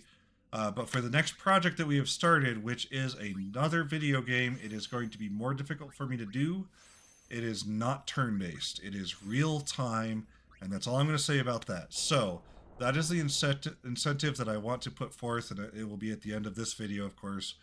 That's all I want to say about that now, so if you are worried about spoilers, just at the end of this run, please just stop the video, drop off, whatever you want to do to not see it. But if you are interested, I'm more than happy to have everybody see it here. I'm streaming today and also recording this for the sake of the submission.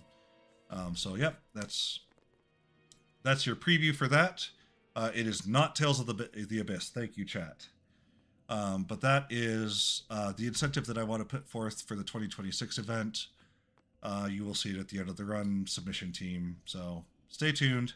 Got that queued up. I am not planning on doing what I did in the last one because we already did that. That was the all skips and the Chocobo Eater cheese that I got to show off as part of what we can do with the memory manipulation. So we had some real good fun there. But I'm not intending to show that again because you can pull up the VOD and see it from the previous event. But we did get all of the skips successfully done. All is kind of a showcase, and then we had the Chocobo Eater. We pulled up that fight again, and then we sent him off into the distance, and he came chugging his way back. It was really funny. It was great for the event. Oh, Shoe Puff did not go. Change that. An extractor as well. So, yeah, it should just be done here.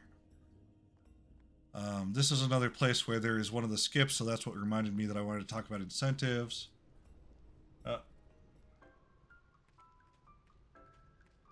Somebody, yeah, okay. But yes,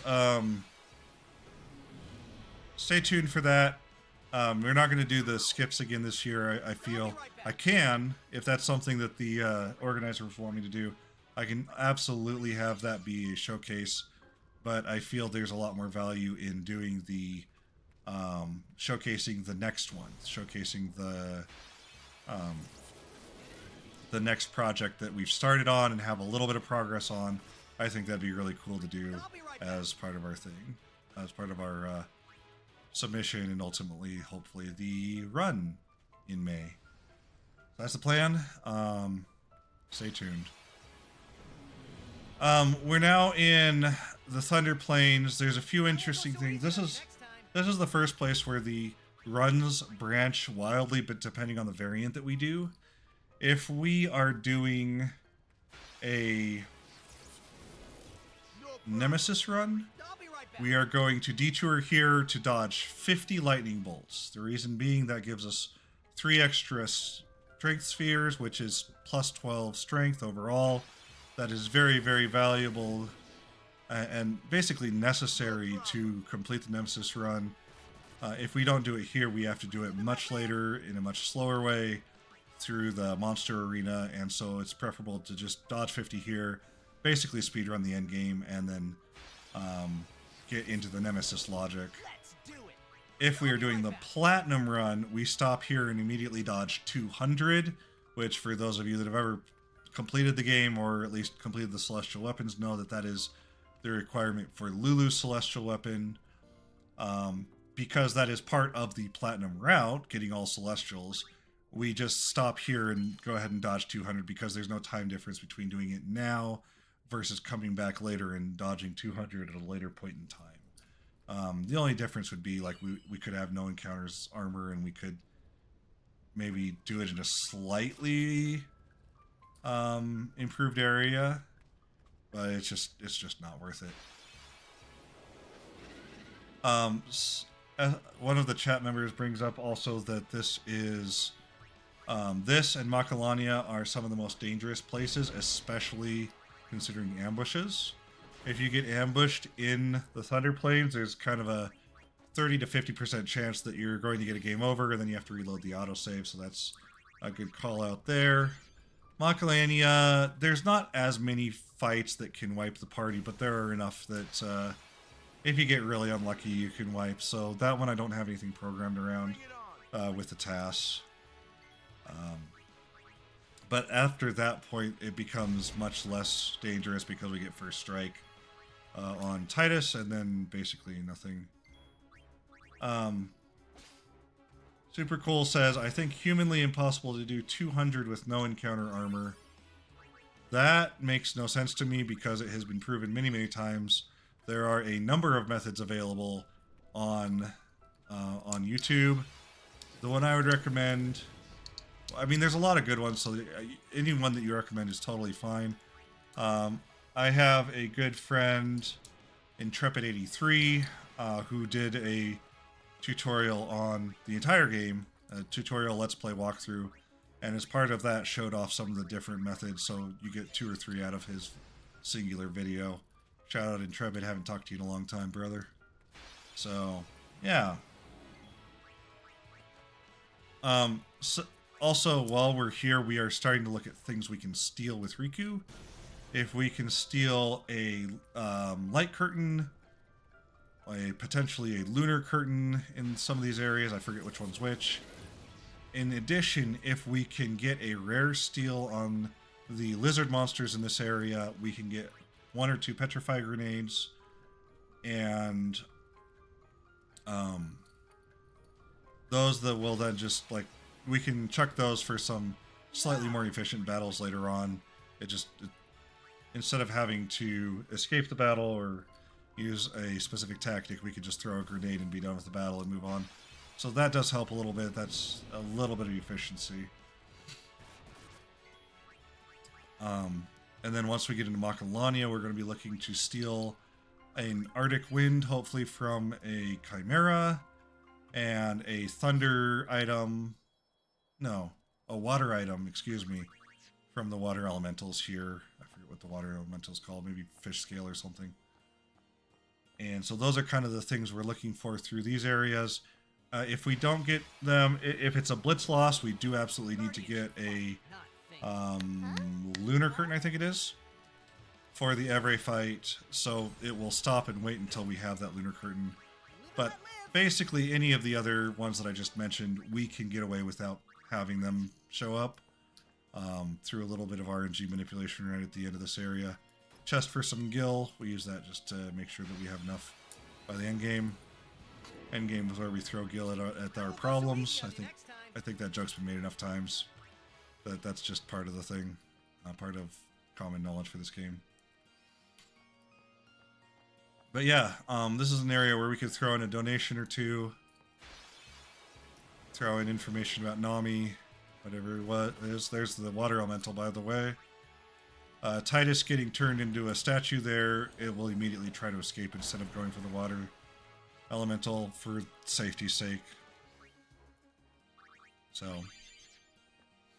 yeah.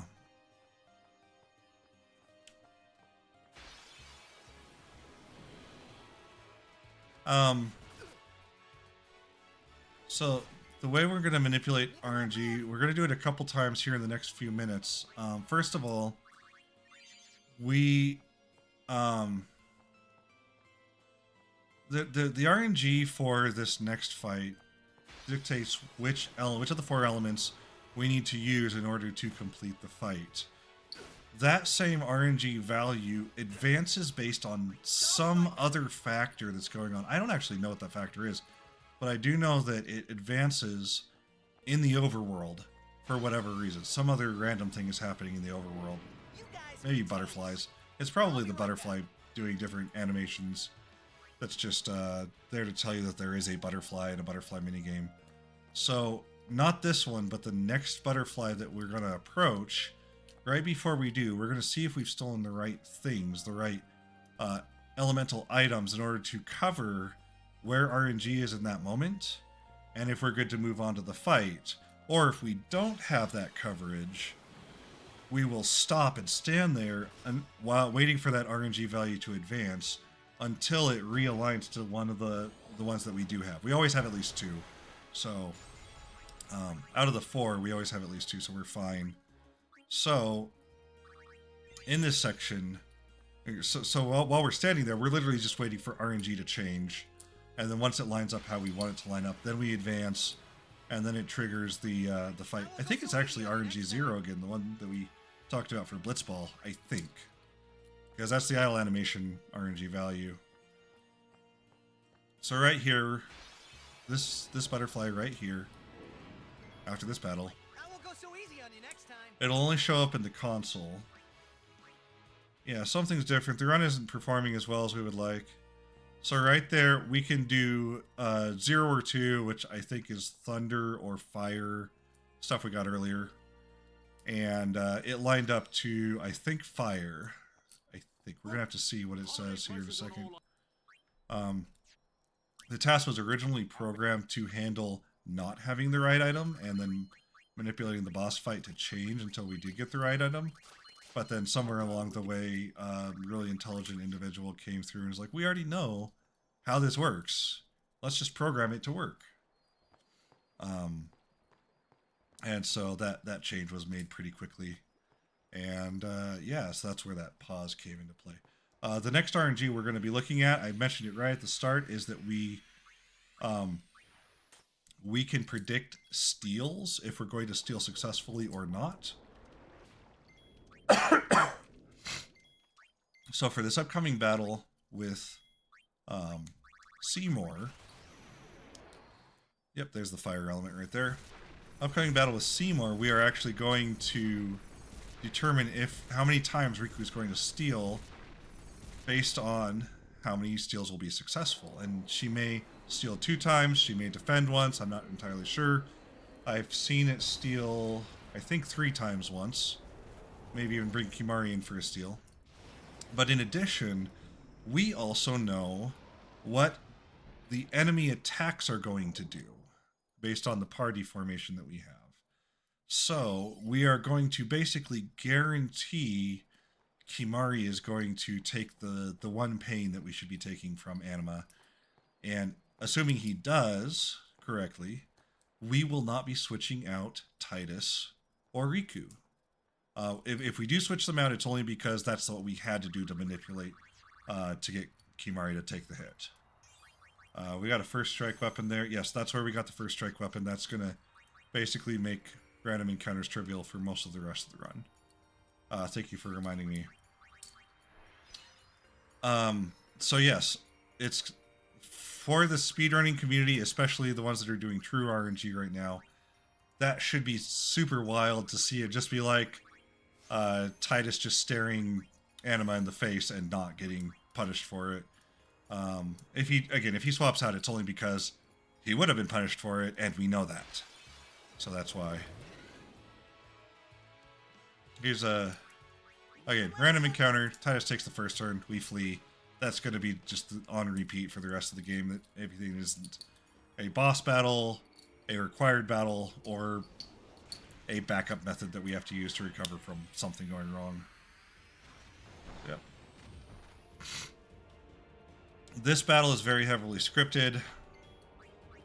The little flying guy there called Negator, he makes it so we cannot use Aeons, magic, anything like that. So the first thing we do is we take him out. After we take him out, the big guy's attack pattern changes from a proactive to a reactive, where he does a counterattack for every time he takes damage. And we need that to recharge Riku's overdrive from the last battle in order to use it on this battle. Kimahri also throws one to make sure that we do enough damage here. And then this is very, very much scripted. This battle goes almost exactly the same way every single time. The only variant being if we need 1 electric gem at the start to take out the Negator, or if we need a second one. Based on damage rolls, it can take 2. But after that second gem, that variant, it actually goes right back into being 1 variant for the entire path for the entire battle, where it happens the same way every time. And it always comes out so Riku takes exactly the last turn right before the boss would wipe the party, but it's always exactly fast enough to get us through it. So that's where we're at here.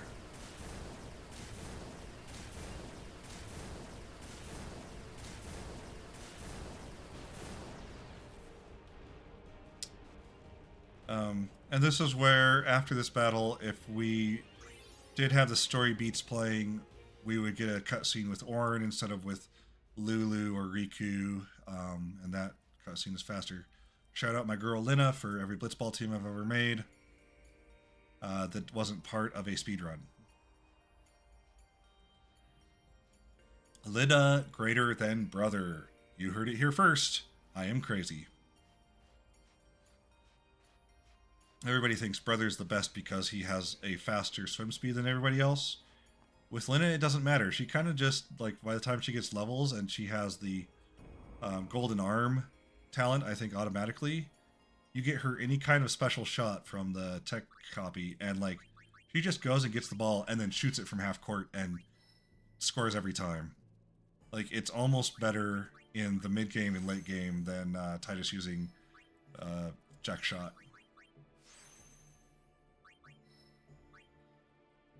Alright, so this is where we recover from being under-leveled for pretty much the entire game leading up to this point. We have been using Titus sometimes in major ways, sometimes just minor ways, just getting into a battle in order to get him enough levels to reach this point. And now we're going to dump a bunch of speed spheres, strength spheres, and the occasional health sphere in order to get his strength up enough to do this battle. And he will carry us up until Yuna and Bahamut are ready to basically carry the end game for us. So, yeah, I think Titus is now our golden boy right up until, and there's a skip here that we would normally do, right up until Via Purifico section, at which point Yuna gets a bunch of levels, and then Yuna and Ixion, and sometimes Yuna and Bahamut just kind of carry the rest of the game. Riku's overdrive helps a lot through the game. Yep, here we go.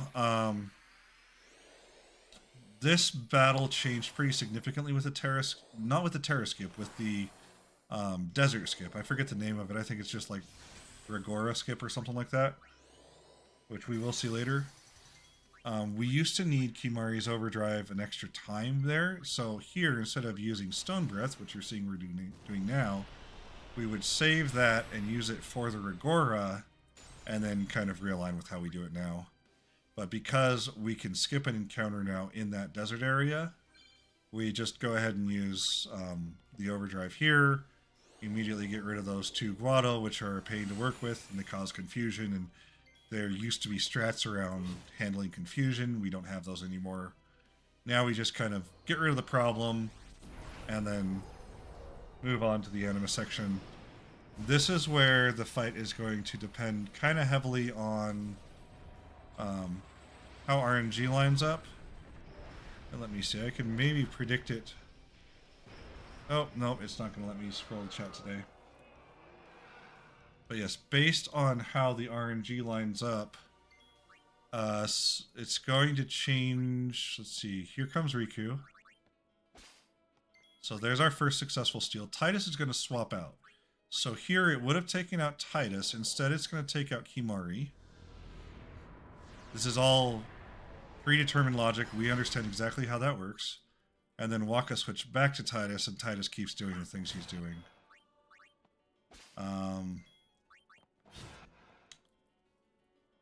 Yeah, Chad is talking a little bit about Blitzball logic and Mother. If you play the end game and some of the optional content, you find out that Anima is the incarnation of Seymour's mother in Anima form. Wait, in Aeon form, excuse me. And right here, optimal is to have Kimari stay on the floor so that that double Thunderbolts, Thundara I think it is, will hit Titus once for no damage, and then Riku for full overdrive. That recharges Riku's overdrive immediately, and we don't have to use backup strats there. Sometimes it doesn't work out nicely, but that was a pretty optimal fight there. Now the Makalania Temple. Only in the Platinum run will we do the Destruction Sphere here, and really in all the temples will we do the Destruction Sphere. Only in the Platinum run, because the value you get out of it is only valuable when you're trying to get all the endgame content done, and part of that includes the temples and the unlocking another Aeon at the end game and so on.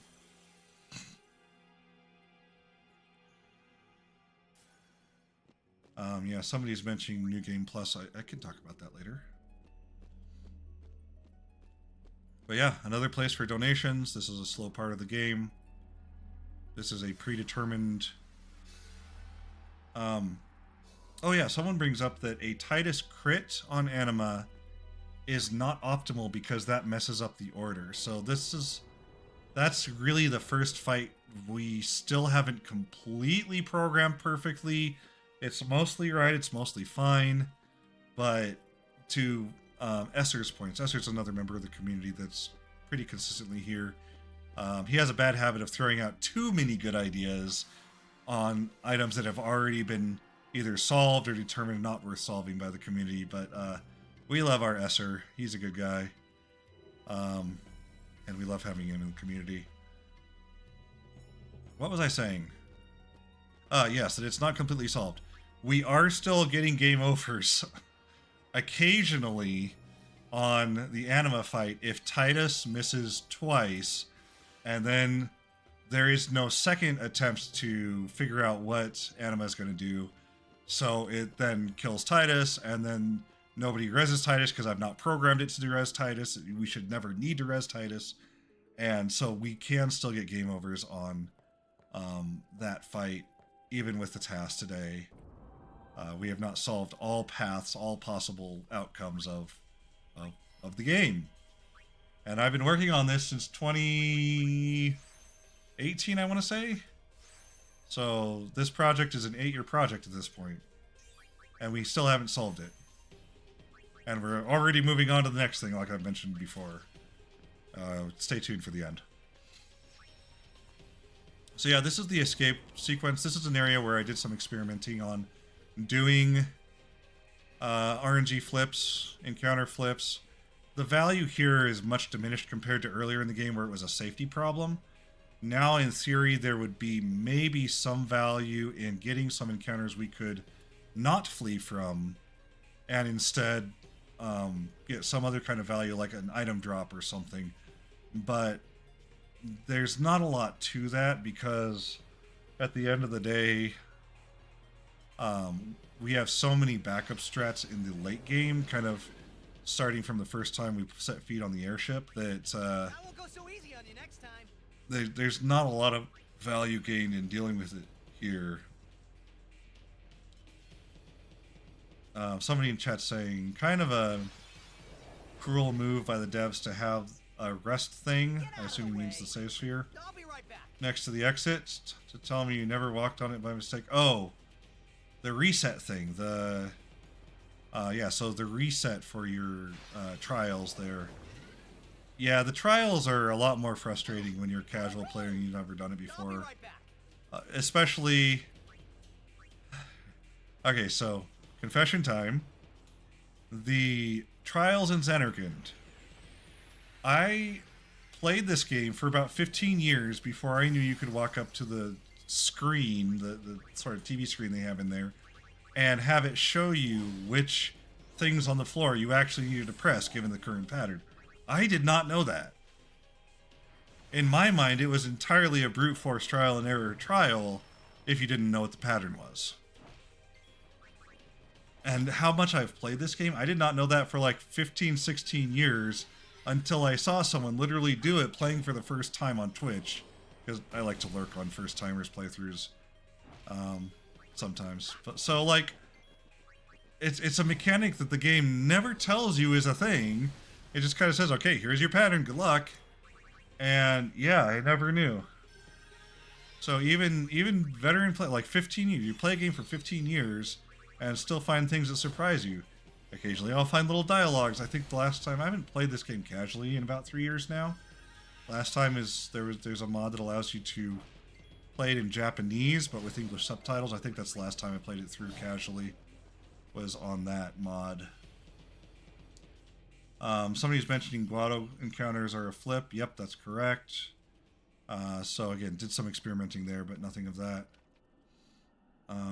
Here, this is another example, just like Guado Salam, where you have to follow a certain pattern of events to get through the area, and that is retained beautifully with the cutscene remover. Now we are in the desert. This is a big long section of nothingness. Another place for donations. Yeah, stuff showing up on the screen now is actually kind of interesting. Looks like we got 9 silence grenades off of Anima. That's wild. I believe we will then try to get a pair of sleep grenades, and then that's it. Normally, if we get here with like 3 silence grenades, we need to get a total of 8 or 9 total grenades, and sleep is the most common, I think it is, before we leave the desert and move on to the home section. And we need those just to kind of cheese through some of the battles. Ooh, that was a little dangerous. We can actually game over on that fight. But yeah, so we are nearly already done with this section here, as far as the things we need. It also mentions power spheres and speed spheres. We are already done with those. I do need to update it to say 5/9. That's just saying we have 26. We need either 15 or 19, depending on how you count it. We have 10. We need either 5 or 9, depending on how you count it. That's information that's mostly helpful for me when I'm trying to refactor stuff, but I think it's interesting enough to keep on the screen for the runs that we do on stream constantly. By the way, if you want to come and hang out with us on stream, like, it's usually pretty quiet in the chat, but the game is constantly running, so feel free to come hang out with us. Ask questions if you're interested. There's usually somebody on that knows what's going on. Chat says, fun fact, this is the only mob in-game, boss or normal monster, that cannot die from Zanmato unless it's downed. I would argue, and this is me not being able to vet out what you said, that every boss and battle before we reach the start of Gagazet is a battle that we cannot Zanmato. Because unless you're hacking the game, you cannot have Zanmato before then. Beacon L flip, yeah, there was a potential flip right there where we can go trigger a tutorial battle for this area. But that, Out of my way. I'll be right back. oh, that's interesting. We're not stealing. Well, we might just full send it. It's probably fine, right?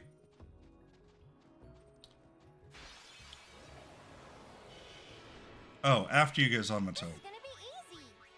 I'll be right Yeah, I don't back. know. I don't know how to vet what you're saying, so you're probably right. Any boss with more than one phase can't be killed with Zanmato until the final phase. Yeah, that would make sense too.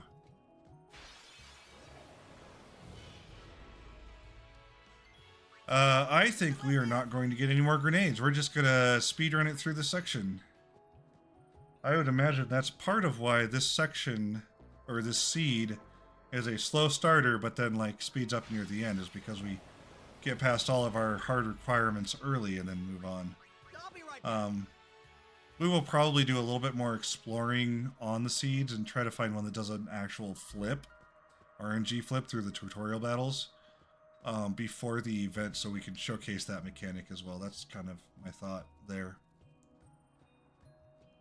Unileska, yeah, Unileska would be another one that can't be one shot. One Zanmato. I won't go so easy on you next time. A fun fact for Unileska, I guess it's a little early to say, but that's fine.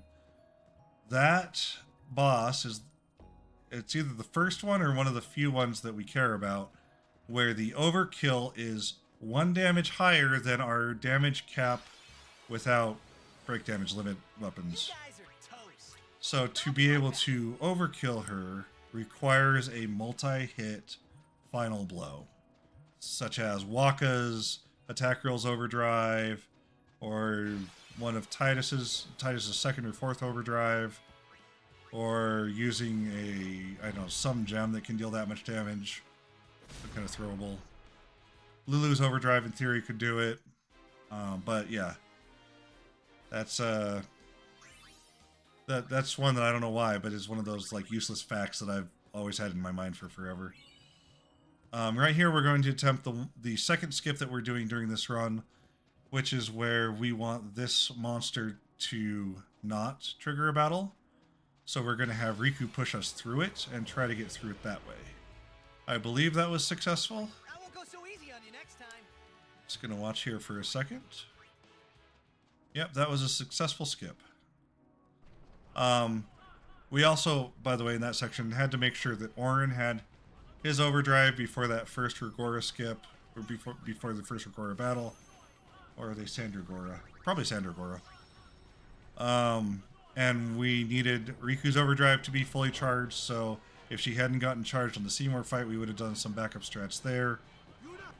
And interestingly enough, there is a glitch in the international version where we can get into the end game and then come back to the desert and scoot past some guys that are there intentionally to block us so we can't get through there, and then resume the story from this point in the story. It does some funky stuff. It can crash the game, but especially if you bring Yuna into the party, it can crash the game. Let's find you. I think it is how that works. But it is the one way to kind of make a New Game Plus like kind of situation. I've never done it, but I do know that is a thing, and I've seen some people do that before. Kind of a neat little tidbit there. This section is... Most of these fights are predetermined, but it can be a little dangerous if things go off the rails. The goal is basically to abuse Kimari's overdrive mechanics. We got stun breath much earlier in the game, back in the Jose Road. So we're going to use Lancet to recharge his overdrive, and then stun breath to end these battles pretty quickly. In theory, again, a Petrify Grenade here could be used, and I think I have that programmed for one of these 3 battles. If one of these would be an ambush, that is extremely dangerous and likely will be a game over, but we can cheat that because we know when the ambushes are coming up. If you're watching the console carefully, eagle-eyed mode, you will see that it is tracking ambushes upcoming. So we can avoid that by doing a random encounter in one of these sections and then letting that be the ambush encounter, and instead, when we go forward, we get a non-ambush, and then we have basically the same scripted Kimari overdrive that I just talked about. Someone says the game will work 100% normally. It only crashed if you touch Yuna in battle or in menu. Yeah, pretty much. Yuna is not supposed to be here, and the game freaks out if she is, and by that I mean it crashes. So that's that. Those 2 treasure chests we picked up, we used to not pick those up, but with the Terra skip, we do need those, so yeah.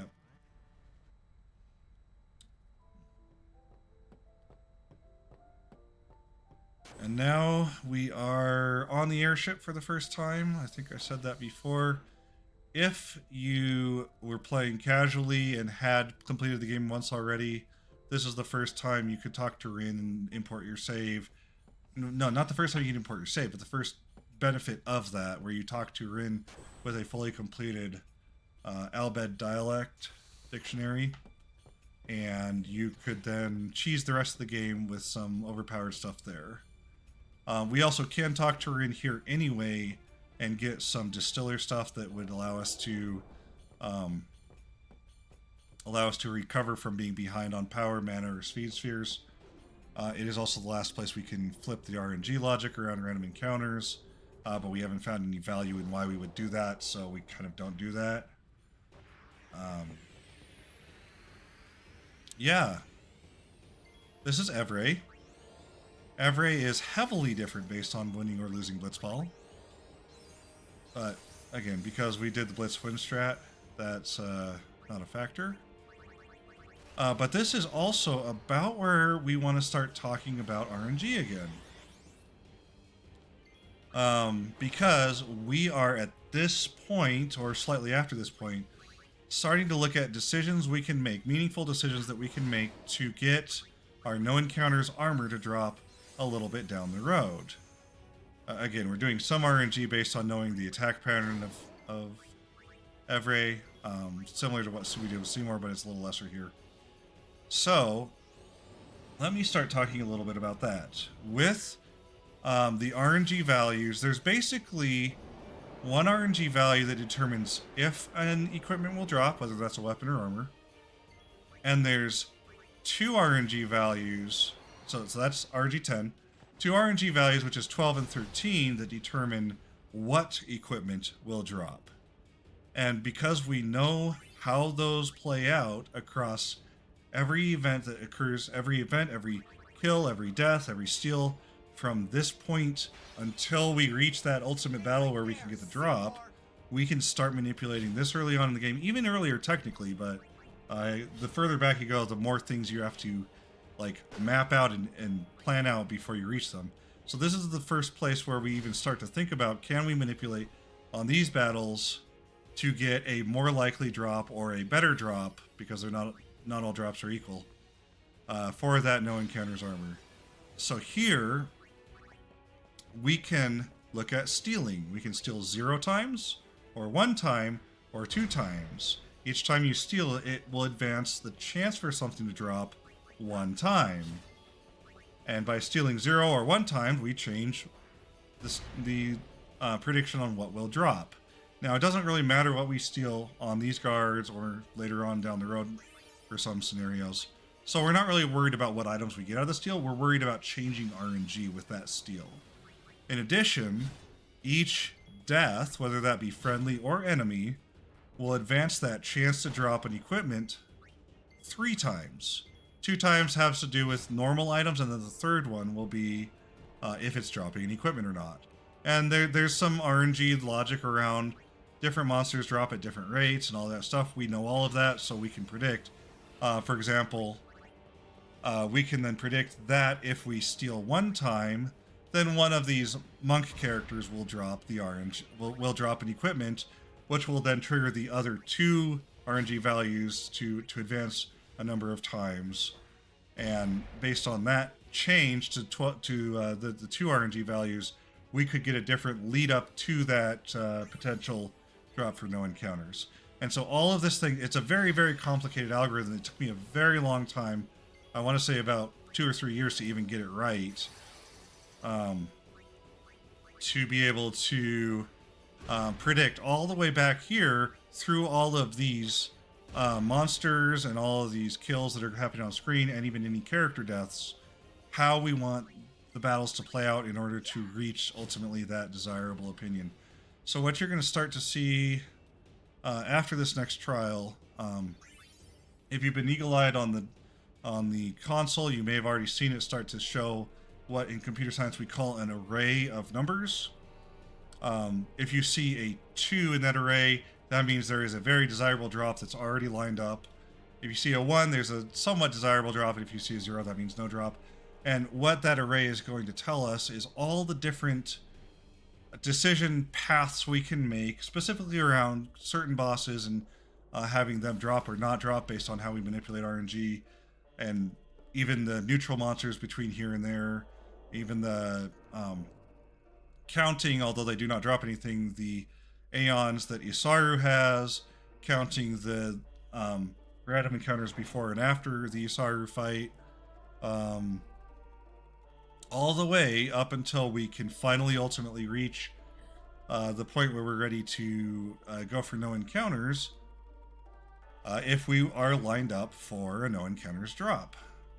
And it's absolutely wild that we can do it all this far back. So that's what we're going to be looking for. I'm going to be talking about that again and again until it happens. So that's where we're at now. This is another trial. This is one a lot of people don't like. But this is where we definitely do more donos. I'm sure we would have done some donos in between here and there. I am talking a lot. My throat is getting very dry.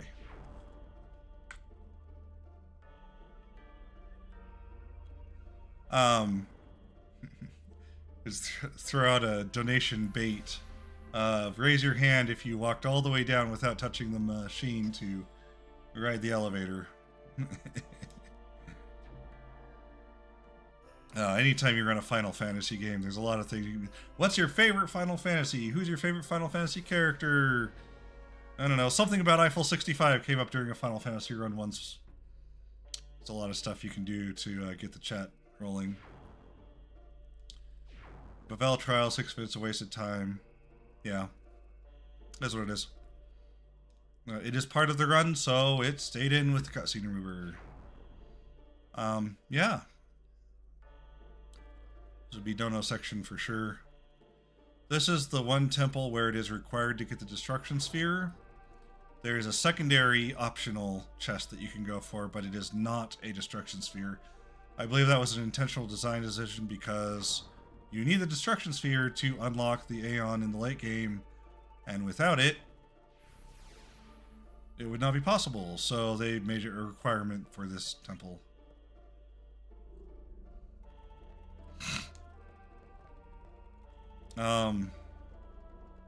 Yeah.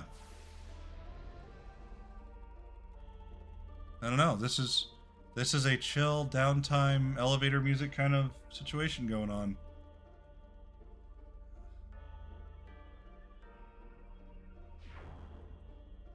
Yep.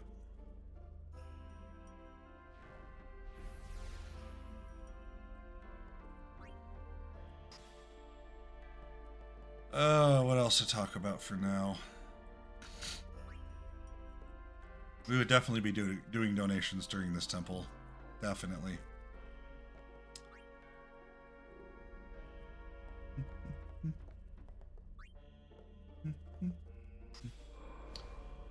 I forget what it was. There was a really good series where a podcast where a couple of guys were playing through Final Fantasy X. I think all the Final Fantasies or something.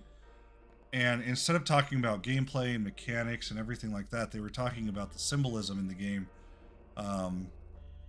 I really enjoyed that podcast. I don't know.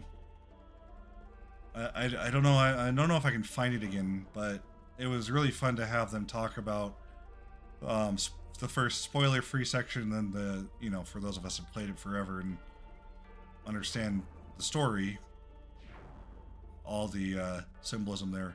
That was another thing that, like, I never understood. I never really paid attention to. Yeah, two guys sitting on chairs. That's kind of describes every podcast ever.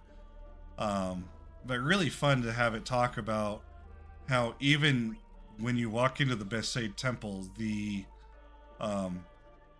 tapestry on the floor in symbolic form is an explanation of the entire game kind of situation. Kind of wild and mind-blowing and everything. But yeah, anybody that can go out and find that, like, definitely go watch it. State of the Arc, that's the one. That was a really fun podcast to watch for Final Fantasy X. I don't watch most of their stuff, but that one popped up and I was like, I have to watch this, so that was a good one. I'm trying to think, like, there are a number of content creators I watch whenever they put out something. Obviously the challenge modes by Primal Liquid and Dansko, Verk, and the other guy I mentioned earlier, which I still don't remember his name. He's out there.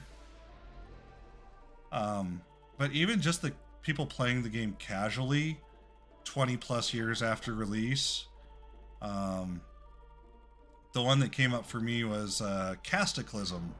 If you've ever not seen her, go watch her Final Fantasy X. It was a lot of fun. Just a really bright personality to watch and enjoy and everything like that.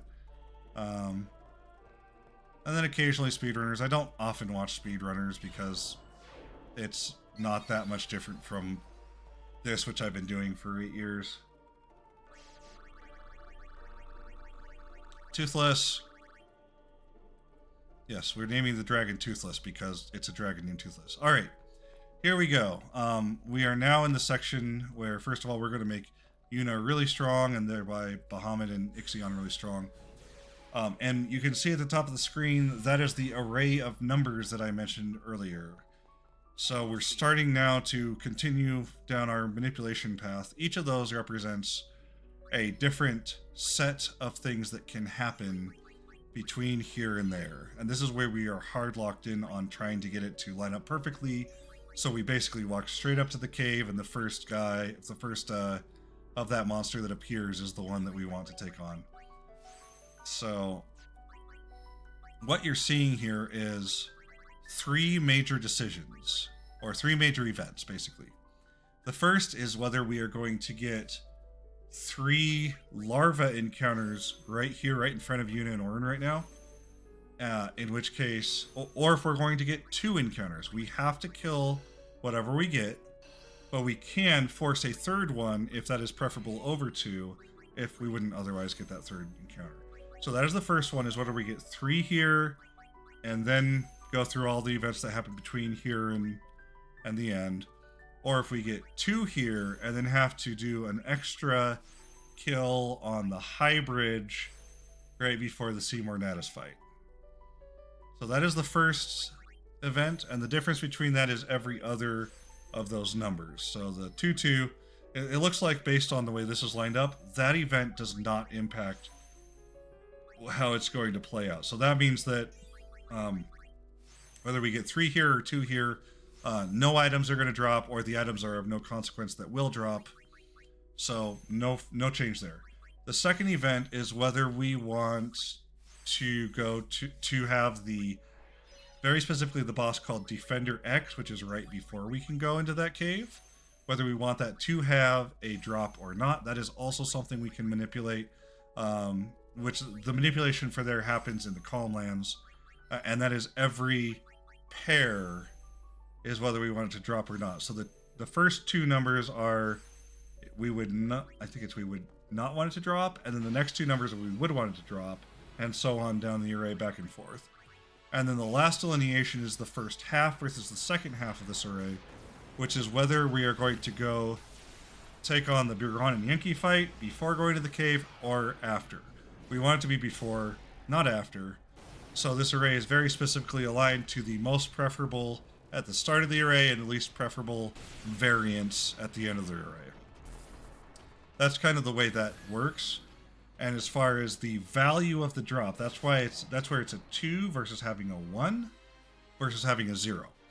2, if you see a 2 in any position, that is the most desirable drop, which means we get no encounters for Titus, Waku, or Riku, the 3 characters in our party that can swim. If we have that, we can ignore all the random encounters in the swimming sections in Gagazet. If we get a 1, that would be no encounters for any other party member who cannot swim, and therefore random encounters are back in play for those swimming sections. It's about a 1 to 2 minute difference, so it's not really worth like hard forcing it to be a 2. If the best we can do is a 1, that's totally fine. A 0 means there is no path to get a no encounters drop, and so we're not going to try to manipulate anything. We're just not worried about it. If it was all 0s in the array. And you can see here we have an array of some 2s, some 0s. That means that we would take the first path to the 2 that we can get. That is the way that logic works. Again, it is super, super complicated, but super, super cool when it works. Alright, we're going to hop into some chat messages while Isaru and Yuna have a little back and forth tiff. We have a chat message. After the party regroup, this long hallway is the best grinding spot for the next 4 to 5 areas. So if you're a new player, you should take your sweet time here for grinding AP. Absolutely would agree, as long as you are interested in leveling the non-swimming characters. If you're playing casually and you get to the end game and you do some heavy stuff in the end game, there's really no difference between the characters once they break out of their own sphere grids. But like, if you like a certain character, play that character casually. That's totally fine. But yeah, this section's pretty good for it here. After this, the high bridge section is really good XP, but not for Kimari. Anybody else, yeah, totally great. And then after that, the party's back together for the rest of the game. I'm not talking much about the gameplay right here because it's pretty much just summon your best Aeon and win. So this is another place where we could do donos. We could talk story beats, but I feel like we're far enough in the game that I don't really want to talk story beats unless it's somebody, unless that becomes the common conversation of the game, talking about a specific nuance. Probably not the best for for people that haven't played it. I don't know. Let's make this a little bit bigger now that we're at the bottom of the screen. But yeah.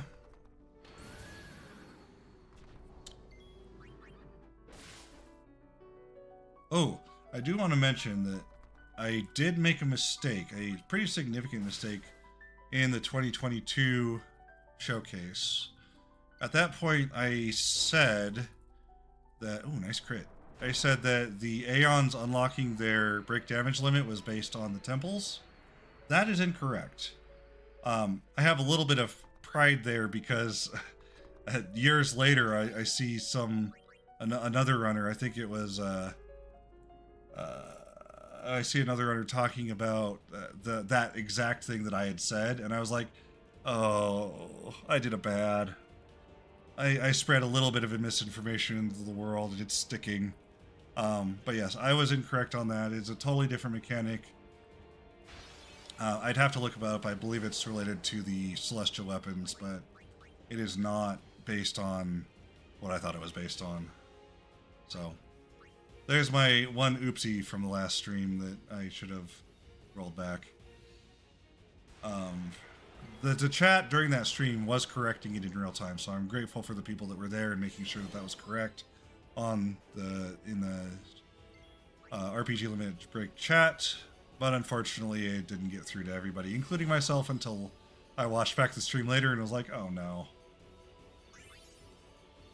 Somebody is mentioning a Kimari fight. I am not sure. Oh, are you talking about all the way back in Besaid, the Kimari fight, having a crit lined up? I'm not sure. Super cool. It is not the Destruction Spheres. I thought it was, but it's not. So I misspoke there. It is somehow, I think, related to the Celestial Weapons, but I'd have to look it up to be confident on that again. While we're here, you can see that now that we are out of the Vira Purifico with Yuna, our options have been reduced down to whether we are going to get a drop on Defender X, and if we're going to the Bronze or not, so the array has shortened to now. You can see that there's only 4 numbers instead of 8, because the first of those 3 decisions has now passed. We've already made that decision, and we are on with the next part of the game. And yeah. Again, we're going to do a sphere grid section here and then get straight to it. Even if we don't have enough levels here, we still have to sphere grid to have Yuna do enough damage to contribute to some of these random encounters that we have to do here. I guess, I don't know if they're random. I think they're random. They might be scripted. So she does a quick sphere grid level here. It looks like we're under-leveled by 1 sphere level. That's fine. There are backup strats. So yeah, we got everything there except the final strength sphere. But we're still on tap. We're going to do 2 kills here. Yeah. Yeah, and someone's just confirming in chat now that it is directly tied to the obtaining of the celestial weapons in some way. So now that Yuna's gotten an extra level, we go ahead and scoot forward. And we may have to do a recovery in the Calmlands as well, just do a quick Bahamut impulse to catch up a couple more levels. We will find out momentarily. All of these decisions and backup logics are being made in real time by the TAS, based on if you have enough levels, do the thing. If you don't have enough levels, don't do the thing. For all these sphere grids, if you don't have enough levels, do an impulse in Calmlands to get a few more levels, so on and so forth, all the way through the end of the game. But yeah, we are on pace really well. Pokemon did not. You with us, Orin? Yeah, there we go. Guardian 2, you know. I won't go so easy on you next time. Try it again, Esser, if you don't mind. One more time to skip the split. It should go through now, I think.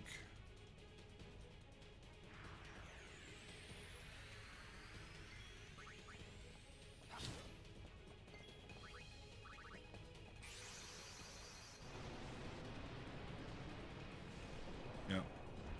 Another chat member also points out this is the place where really good XP right up until you start the Seymour fight, in which case that goes away.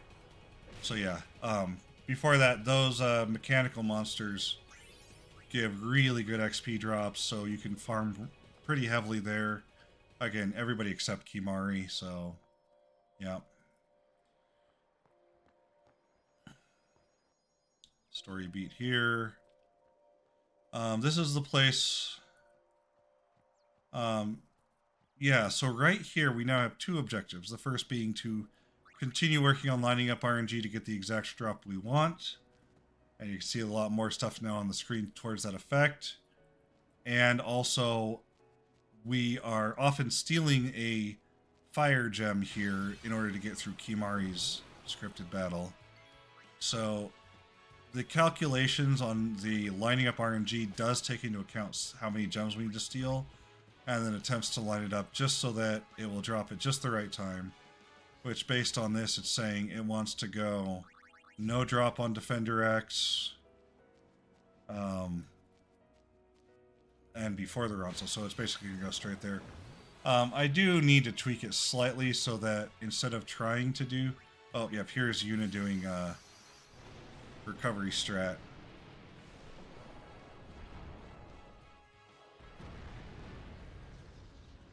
So this recovery strat is literally just because we are under-leveled for the next sphere grid that we have to do. And yes, this impulse is going to change kind of everything about this. Hopefully it doesn't drop any equipment, otherwise it's going to be a sad day. And we will miss a line, and then we may just miss it altogether. It did drop an equipment. It will recalculate, and it says that we still have a path, and it is still the same path, so that was a little bit lucky. That recovery strat is not accounted for in all of the RNG prediction we've done leading up to this point, all the way back to the Bavel battles. So, a little bit lucky that we're back to aligned to where we want to be. We'll get through this. And we should go straight through from here. We've already gotten past all of our checkpoints, the gem, steals, and the drop alignment. And we should go straight to that RNG drop. The last factor in that RNG drop is how many battles it takes to get a ghost encounter to occur, which is kind of just luck. We can choose to be in one of two places in order to get a different encounter table, but it's just luck based in how many encounters it takes for it to occur after that. And then we should be good to head straight through to the end of the game. Hopefully. So yeah, this would be another great place for donations. Donations and Nami talking about mental health.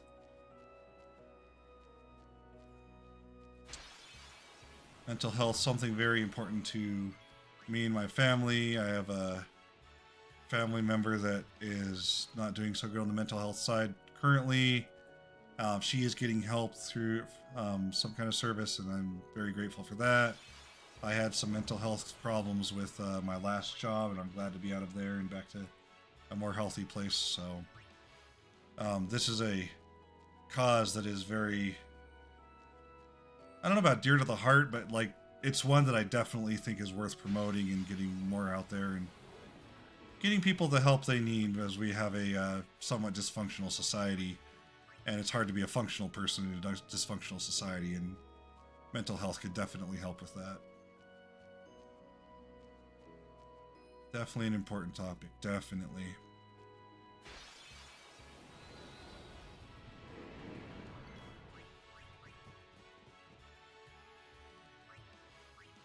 Alright, so here we go, straight to the encounters. Straight to the Defender X, and then through to the cave right afterwards. That one strength node that we just activated there is required, as far as I know, for this battle to be successful.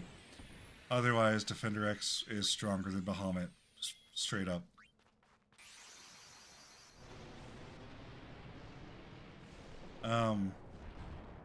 But yeah, it should go straight there, straight to...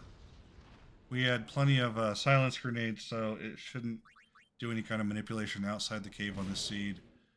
We may look at additional seeds before the Esser. I'm not going to say that on stream. That's PHI.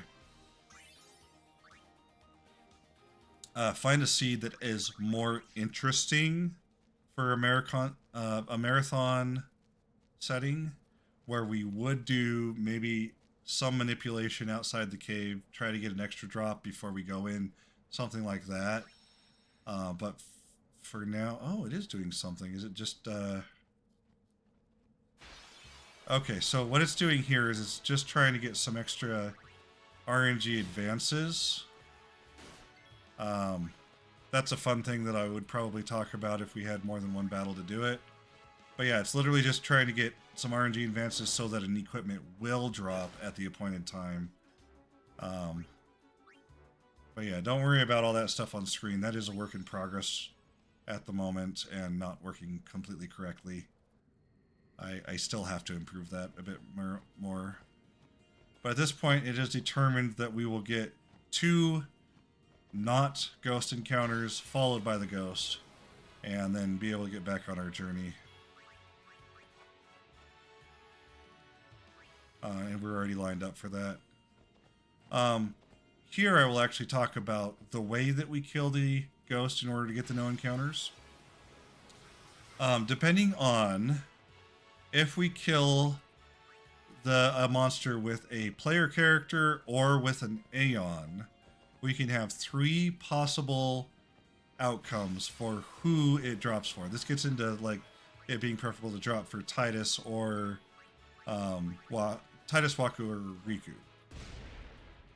We can get the character that killed the monster gets a specific drop, or a predestined character gets the drop regardless of which character gets it, or a different predestined character gets the drop if we kill it with an Aeon. So based on that, we may want to use an Aeon, which is the fastest way to take out this fight. We may not want to use an Aeon and instead kill it with Titus in order to force it to get, since if he lands the killing blow, get it for him over potentially Yuna or somebody else. So even in this singular fight, there's kind of 3 paths we have to evaluate, and then 2 solutions to that path. One being summon the Aeon, the other being kill it with Titus, in order to get the most optimal drop. And you can see here it dropped for Waka, so that was a great drop.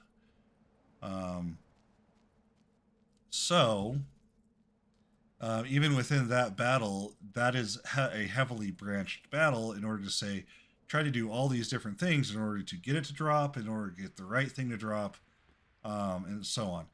We can improve it even further than what it is today. It is not a perfect battle with perfect battle logic, even because of how many branches and how many paths we have to take. I've used a little bit of simplified logic to get that. But that is that, and we are now on to effectively the end game. The end game doesn't truly start until after the Unalaska fight, but once you've got your no encounters armor, it kind of goes so fast that it all feels like the end game from a speedrun perspective for me. So right here, this is why we stole a fire gem in the Calm Lands, and before that a water gem from one of a number of possible fights. This is the fastest way to get through the Kimahri fight because we haven't leveled him. This is the one fight in Final Fantasy X that scales with a character's level, in this case being Kimahri's. Unlike Final Fantasy VIII, where everything scales with your level, this one is specifically easy to do because we haven't leveled up Kimahri, so we just throw a couple of gems and we're done with that fight. We do steal our first level 3 key sphere and then use it, I believe, right away. This is also the first place in the game where we can get a level 3 key sphere. Yep, we use it right here to make Bahamut even more powerful. Because who doesn't love a powerful dragon? But yeah. Lulu, to me, is the saddest one in this run because her entire gameplay, or her entire sphere grid, is literally just, I am a mule for Yuna to get more stronger. It feels terrible, I think, so I don't know. That's part of why I want to make a Lulu first, or Lulu front run at some point. I think that'd be really funny and give some credit to an undervalued character in the run. I am not making a Kimari only run. Not gonna do it. I gotta have some fun with it. Yeah. Something in the cache from old runs. Not sure.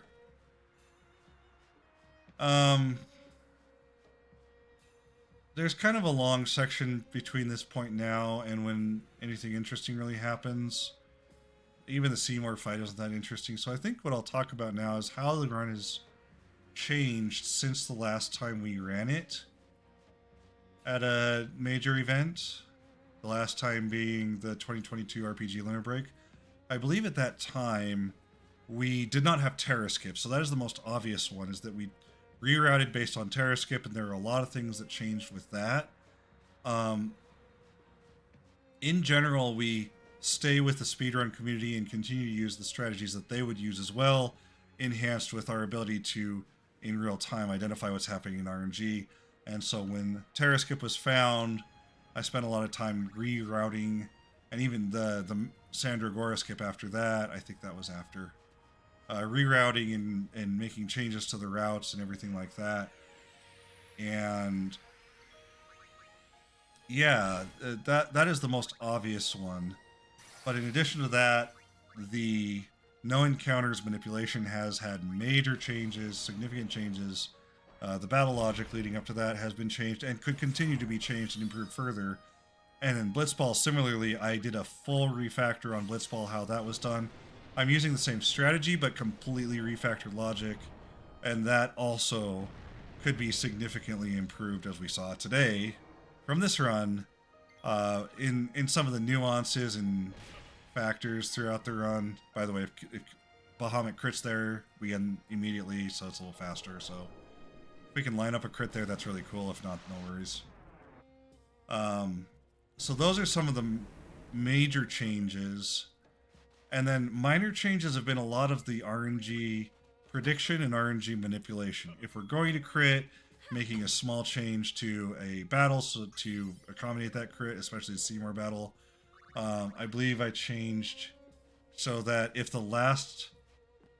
so right after Anima goes down, if the next crit from Titus will be a crit, then it will kill him, and then we don't get Riku charged up right away. So I think I changed that to a defend if crit, which we can predict. The whole thing about, and maybe I should talk about this during the Anima section, but the whole logic around Titus or Riku being in when Anima's overdrive goes off and like standing up to Anima, that all got added since the last thing. So if we can find a seed that does that and the RNG manipulation for no encounters, that'll really like show off some of the changes. So we'll definitely be searching for that. Chat, take notes. Nah, we'll just be on the lookout. So yeah, a lot of those things have changed. Obviously the flip logic that I talked a lot about around Mihan and Mushroom Rock, that all got added. At one point I was having it doing blind flipping, where it would run it multiple times through doing a different combination of flips and then just take whatever's the fastest result. But it is more intelligent now in that it looks ahead at ambushes as the key factor on whether it's going to flip or not. So the runs are pretty consistently the same pattern through those sections if you run the same RNG seed multiple times. And that's where that has come into play since the last run. So all of those little factors that we didn't have in the last run in combination with the Terra Skip, they've made the run far more stable. They've made testing seeds far more efficient. They've made the run overall far more kind of enjoyable, to be honest, because watching the same RNG seed and the same results 3 or 4 or 5 times while just trying to brute force through different combinations of random encounters has been kind of a slog for maybe a year now, maybe a year and a half. So adding that logic especially like has made it a little more viable to build a leaderboard and figure out which are the best seeds more one-to-one, run-to-run, as opposed to, you know, running it multiple times. So yeah, that's kind of where that's at. I do not enjoy how long this section is.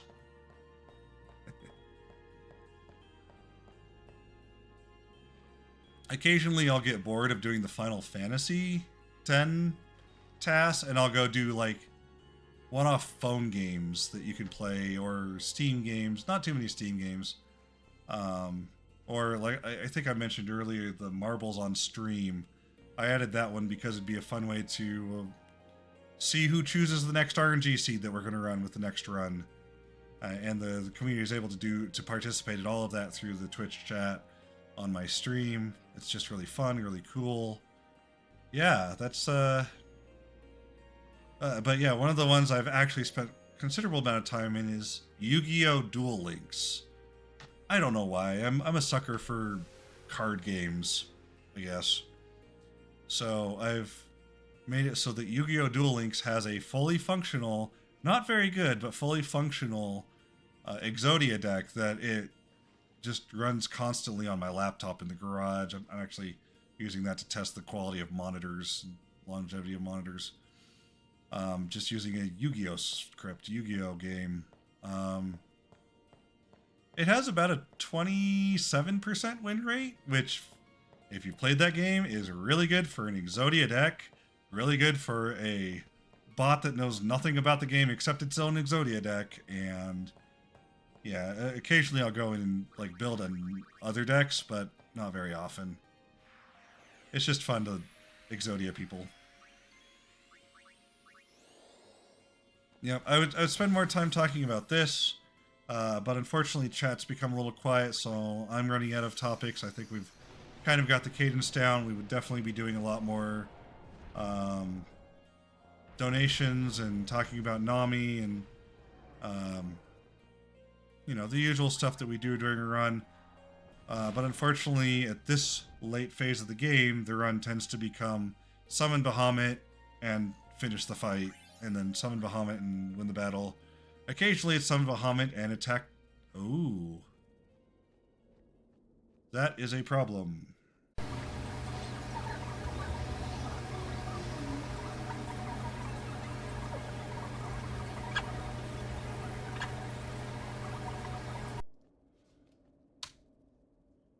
Perfect.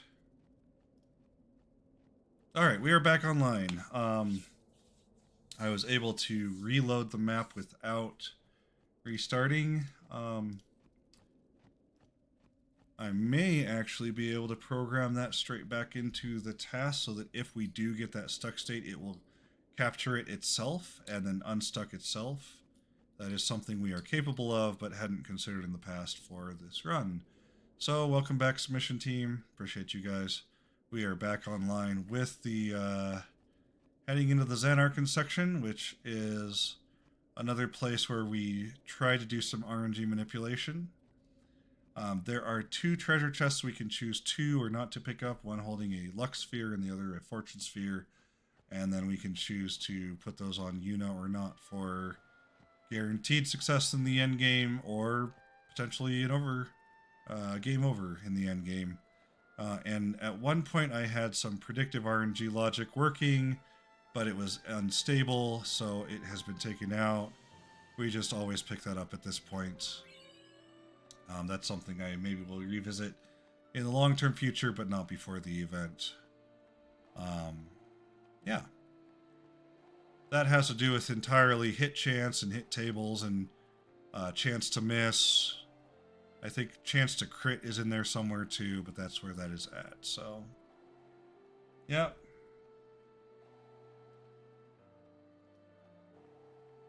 Yeah. So, again, we're still on the kind of section where donation incentives are on the table. We'll probably do some shout-outs during this section, some people we appreciate and whatnot. People that have helped make this project a reality. There have been a lot of people over the years that have been involved in this. And I am hopeful that we can find a lot of people to help and be involved with the next one. The new project that I would like to showcase at the end of the run, which I am continuing to tease you guys on. So, yep. Okay. This is the second chest here that we could potentially not pick up for that later gridding, but it's fine. Overall, that saves like, I don't know, 10 to 15 seconds. It's significant if you're going for the world record, but its stability is more valuable in most cases, I guess. There's also, we talked about it in the last marathon. I don't know if we need to talk about it here, but there's also completely different sphere grid paths that you take Yuna on, depending on if you get a rare drop on one or both or neither of the Ronso, the Buran and Yankee fight earlier. So that's another thing we could use for time filler, for talking about the task specifically and not going on tangents like I've been wanting to do lately about Yu-Gi-Oh! And whatnot. But yeah, that's where it's at. Here is our final Cloister of Faith Trials Puzzles building. And this is the one where, like, if you walk up to the screen, it will tell you the solution. And I didn't know that for forever. It would have made it easier when I was still a nooblet in this game, but at this point, it's just a solved puzzle. Yeah. But in general, you can see that we have far more stability now than we did before.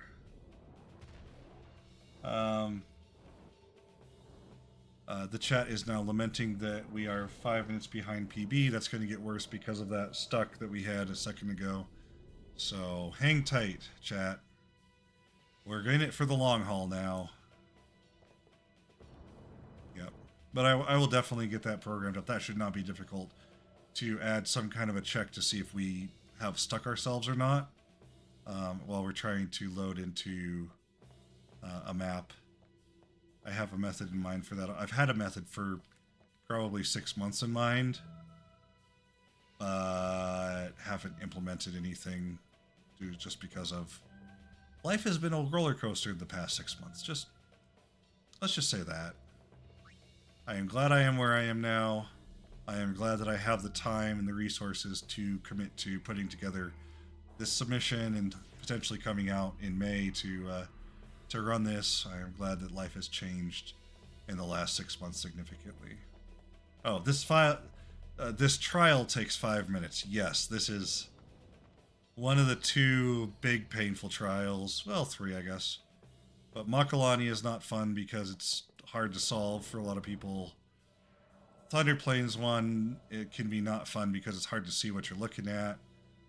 The Bavel one can be not fun because it's very 3-dimensional and for a lot of people ethereal, hard to wrap your mind around. And then this one is not fun because it is poorly explained. So that's kind of my take on it. Bavel's fine, it's a tutorial one. Kilika's fine, it's setting things on fire, so it's fun for that reason. Fun fact for casual players, this coming from the chat. The monitor in the second room shows the pieces. You can click on the monitor as often as you want, and it will tell you where the pieces are that you need. Also, fun fact for players that haven't done this before, don't touch the white ones. White ones are bad. This time through, anyway. So just interact with the monitor and lighten the pieces. Yep. Wise advice from the chat. But yeah, again, donos. This section is... You know what I will talk about here? We can talk about checkpoints here. So the way that this is programmed and the way that we are... that the next project is inheriting from this is that there is a movement engine, and by that I mean a program file that dictates based on where you are and where you want to go in X and Y space, coordinate space, and the direction that the camera is facing. Based on those 3 factors, what direction do you need to go to get from here to there? This engine takes care of all of that, figuring out logic, the mathematics behind it, all of that. Written by, I forget who, but I will go look that up before the event. And based on that, all I have to do is set checkpoints for Titus to walk to. Positions in space, and they can be as close together, as far apart as I want, that he's just going to go from here to here to here to here to here like a train on rails. And it can be very precise, like you can see here in some of these movements. It can be very generic and very long distances, like in the Calm Lands. There's some points that are 1,000 units of distance apart. I think that is some of our biggest ones. Here it could be 10 units of distance apart or 30 units of distance apart for very precise movements. And all Titus does is he uses that engine, or I guess the controller on the bottom right of your screen uses that engine logic to tell Titus exactly which direction to go, and he just goes. And it's glorious because I don't have to figure out different generations of this project have had different movement engines, one being like based on linear algebra. If you're following this line, if you're on the wrong side of the line, move more this way. If you're on the right side of the line, you know, you can move a little bit more back towards the line. Even before that, it was even more generic to following a specific set pattern of movements to try to get through the game, or through each section in a way that was consistently just sort of brute forcing it through. But now that we have this checkpoint system, I would not go back to either of those except in very specific, precise, one-off situations. Double dodge. So that handles all of our movement in this game and in the next one.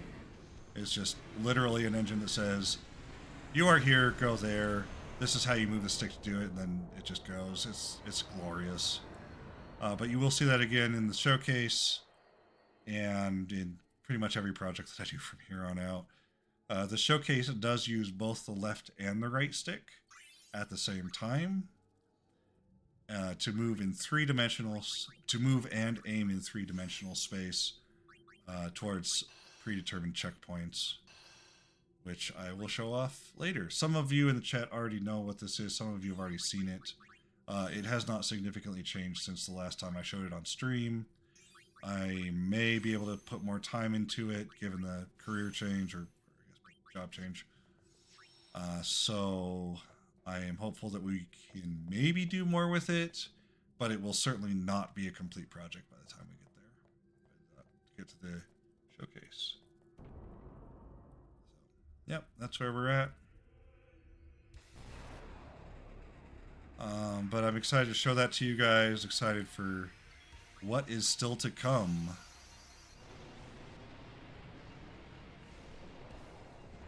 Again, somebody mentioned it earlier, but Unalesca is a three-phase fight, so it requires 3 bonks of the Bahamut hammer to get through this fight, and it is one that you cannot Zenmato. But yeah. What are we doing?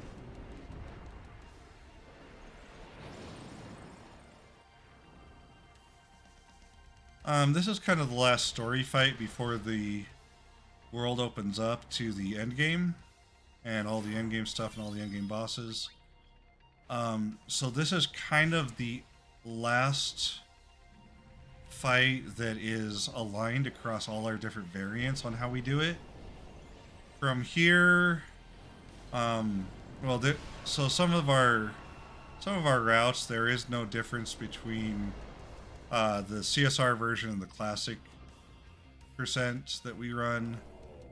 But when you talk about the difference between our regular runs and our Nemesis runs and our Platinum runs, this is the last fight that is aligned for all of those, I think.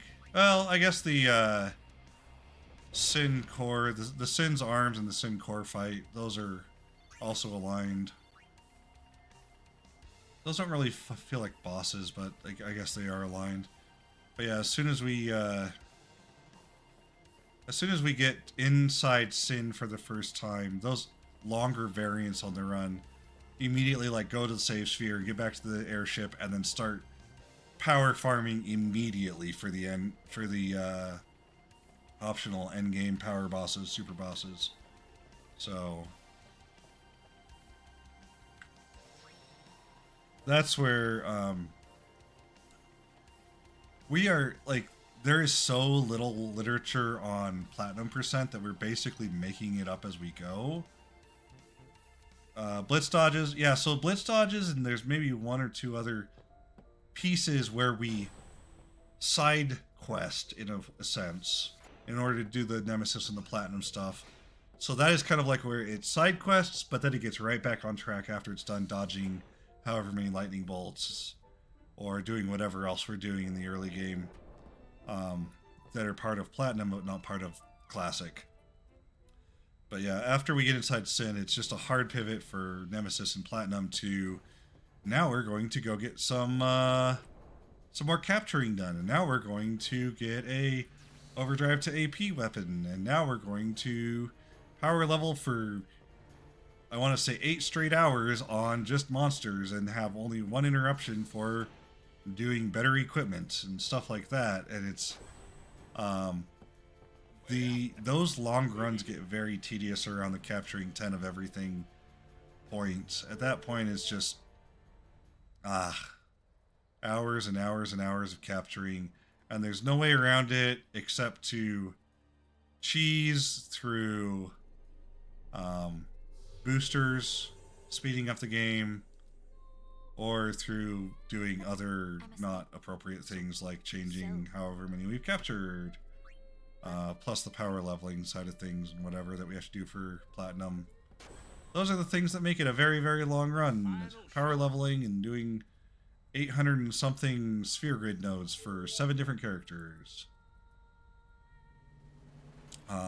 So those runs are intriguing for what we can do, but boring in a lot of cases during those runs, if that makes sense. A lot of tedium hours. Alright, this is the section that we call running through the airship, where we run through the airship, and then we run through the airship, and then we run through the airship.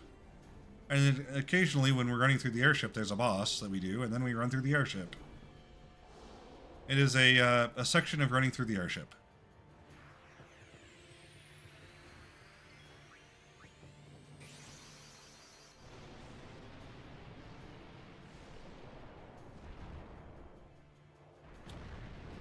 And then summoning Bahamut.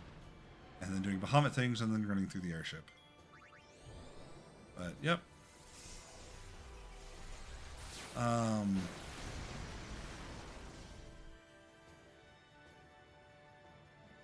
I would wonder if we could do any kind of Q&A section through these late game stuff, because there's about 45 minutes where the entire game is just go to the next boss fight and do the next boss fight, like we're doing here, interrupted with the one cloister in Zanarkand and all the running that we do.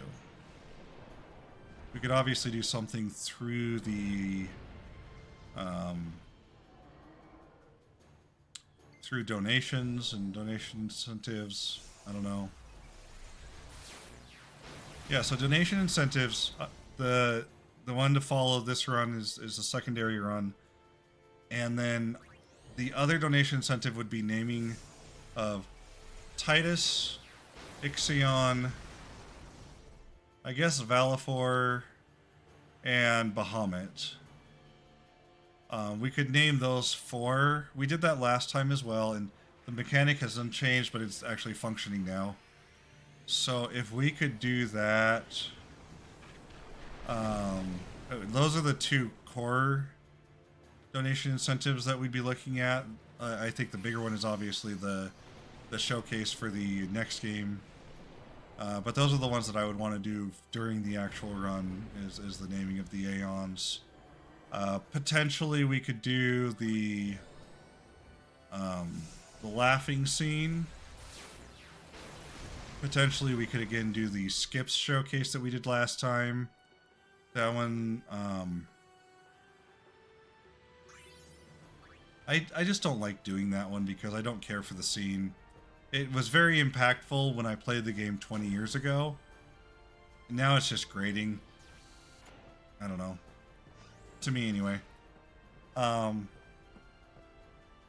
know everybody sees that scene differently, but it's... Yeah, I don't know. I'd rather not do that one. But yeah, that is on the table. Yeah. We're still running through the airship, by the way. Not much has changed. But this should be the last time through. This should be the last... Oh, no. One more time through. Here we're running through the airship. What a plot twist.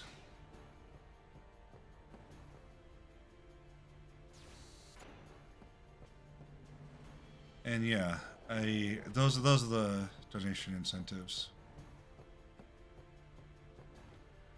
But it's a lot easier after 3 hours to have some meaningful FAQ questions queued up in order to do that. So maybe we'll do that as between now and then, is queue up some pre-planned ones. Obviously, we'll throw out anything that comes in through the chat. In order to flush out the time here at the later and slower and less exciting part of the run where it's just Bahamut. Yeah. And obviously I would expect to have a couch and people with me that could ask questions themselves. I'm hoping to have at least one runner, maybe two, that they know the run and they would know the nuances on some of these things. Yeah. Something like that. For today, it's just me. Because it's just me.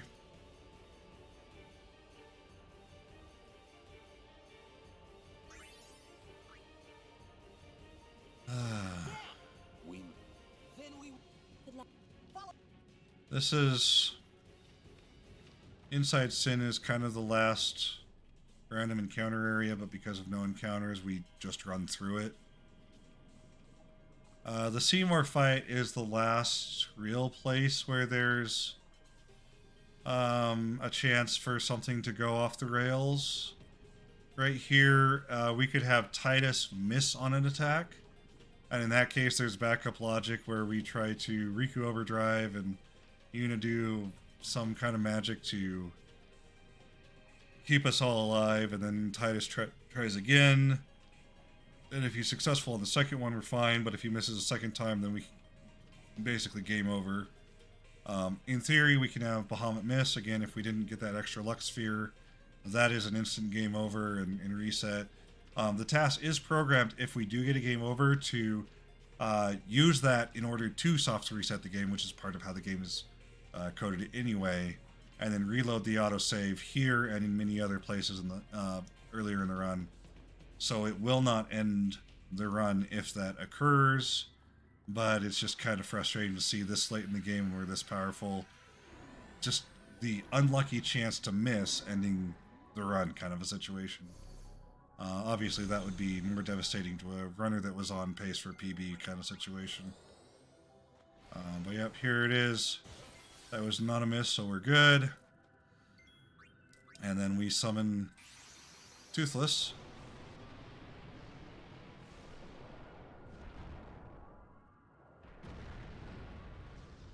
Hey, did you guys see when my horse got its time in the spotlight? That was really cool.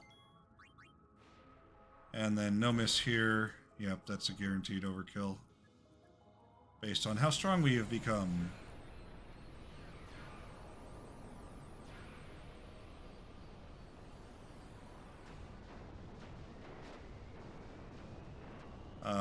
From the chat, we got a hint for casual players. On this boss, you can summon the corresponding Aeon alongside his wheels. If it shows fire, if it shows water, you can in theory do Gravijas with Lulu to change it. But yes, those are elemental wheels that we just kind of ignore during the speedrun, but for casual players, that would be a place where you can kind of cheese it by everything you've learned throughout the game about elemental magic and how your aeons work. Or, coincidentally, how Yuna's magic works, or whatever it may be. But yeah, we're at the end of the game now. This area is... we touched the save sphere there to make sure everything's full health before we go into this. This area is another area where we have not solved randomness, so to speak. But it is not dangerous because of our first strike weapon, so if we even do get unlucky and get an encounter, we will just flee from that encounter, and it's as if it never happened. But there was some really good updates to this maybe a year ago now, where one of the... I forget who it was. Somebody came and redid the pathing logic here to better capture the egg that is spawning and to path around the icicles and everything there to make sure that we basically never... I'm not going to say never, but basically never get an encounter here. And our fastest time is 45-ish seconds, so it'll tell us in the console how many seconds that took. 50.9. That's still really good. There's a little bit of suboptimal pathing, but again, solving that was a big challenge that is basically solved, but not perfect. So, real happy with that. And then our final sphere grid using some of those items we just picked up from the I call it the egg hunt section. Eggs and icicles. And then we will bonk our way to victory and then throw money at our problems. It looks like Kimari got a... from the Unalesca fight, Kimari got the zombie strike weapon. Wow, can't even think now. We've been going 3 hours and my brain is starting to fry a little bit. But that will save us from having to have Titus, I believe it is, do a bit of grading here for the zombie strike weapon. Riku's going to learn a armor break skill right there, I think it is. That is avoidable if she has overdrive or... No, I think it's just overdrive. So either she can overdrive here or she can armor break. Wait, in one of these fights. And then the zombie strike weapon avoids us having to get the zombie strike ability on Titus, which saves about 10 seconds overall.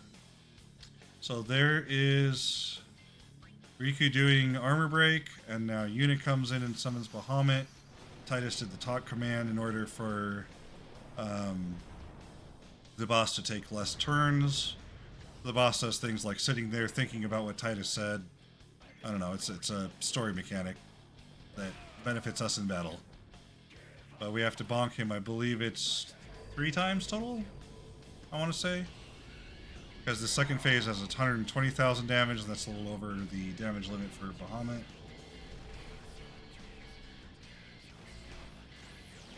Yeah.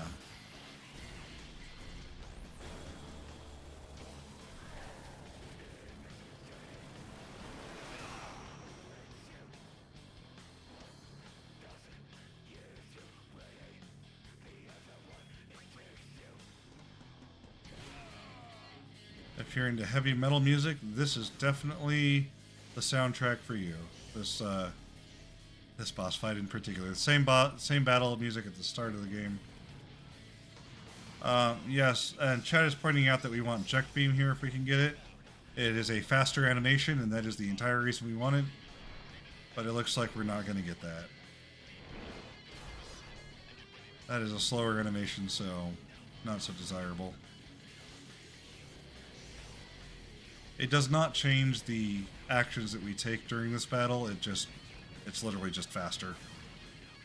It's like in the early game when we are using Valifor for some of the Besaid fights, we use thunder instead of fire, because even though it takes a frame or two to switch from fire to thunder, thunder is 3 frames of a faster animation than fire is.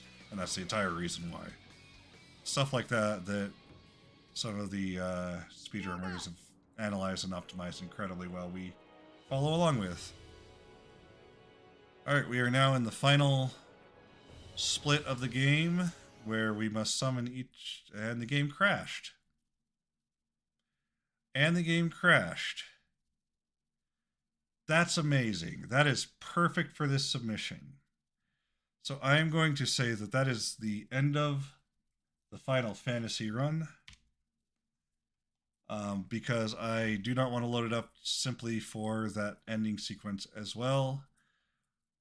But the rest of the game is we use the ability Throw Gill to throw money at the Aeons, and the Aeons go down. Then we ultimately zombie strike the final boss, and he goes down with a Phoenix down, and that's the end of the run.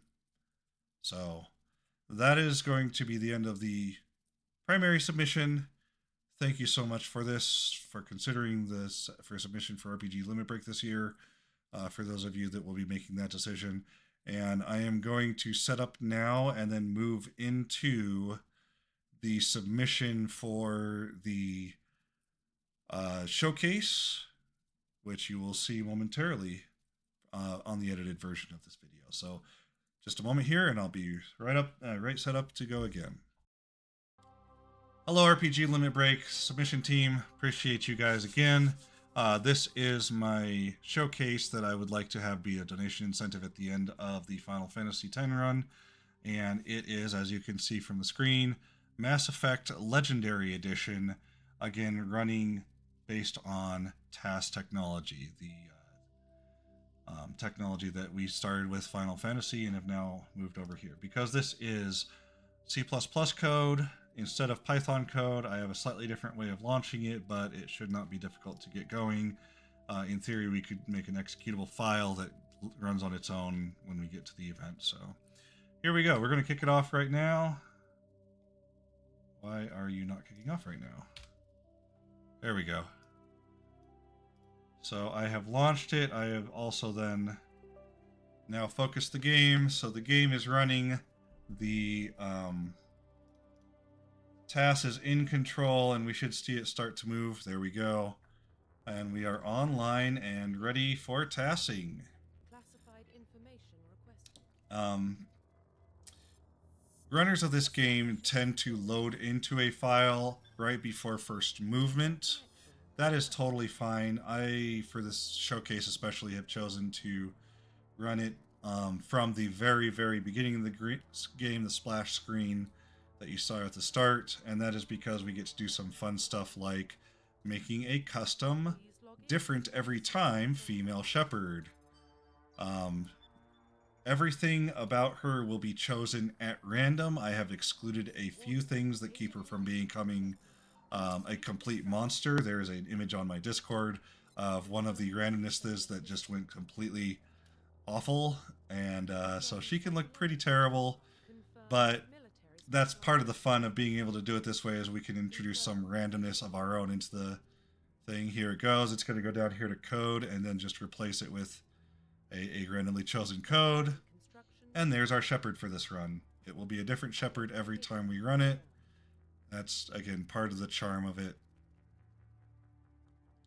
And occasionally it'll get stuck right here, but that is not a problem. I can unstuck it by hand at any time. So this game is far more complicated than Final Fantasy X in trying to figure out how things work on the game side of things. The way that the TAS works is it reads from the game's memory, makes decisions on what to do, and then responds through the controller or the keyboard or the mouse on how it's going to do it. I do have control of all three. For Final Fantasy, we only used a controller, which there's no physical controller. It's all just in the game's head. With this, we have some expanded functionality. We can actually use controller, keyboard, and mouse all at the same time. And because the TAS primarily functions on controller, although it can control all three as primarily controller, there's a little bit of cooperation between the TAS and, if I choose, myself as a player, such that we can both be manipulating the game at the same time. And I'll show you that here in a little bit, once we're done getting through this cutscene. But yeah, it's really, really cool that we can do that. the task takes care of all of the movement and how things move. But we can kind of, in a way, put it on rails, an on-rail shooter almost, so that the player gets to, without having to think about both the movement and the controls, just do the shooting side of things, kind of like the old tail gunner games of the past. So that's kind of a cool thing that's evolved from this version, this game particularly. I chose the Legendary Edition partly because it's more available and partly because I think it's cooler the more modern of the game that we can do this with. But yeah, so far we've made some progress on finding out how to control it, and we are able to control it somewhat, as you will see as we go through here. I'm going to go ahead and by hand skip some of this dialogue. So right now I'm hands off. Right now Shepard's moving on her own thanks to the tasks. But if I choose to, I can then move the mouse like this, and no matter where I move it to, the task will take care of recentering to the screen, so that we in generally are walking forward if it's set to do so. And again, I'm going to skip forward. This section does not have automatic skipping from the tasks for the sole purpose of it makes this horrible skipping noise that is really, really painful to listen to. So now I'm hands off again because this is unskippable. And we will get back to it on Eden Prime.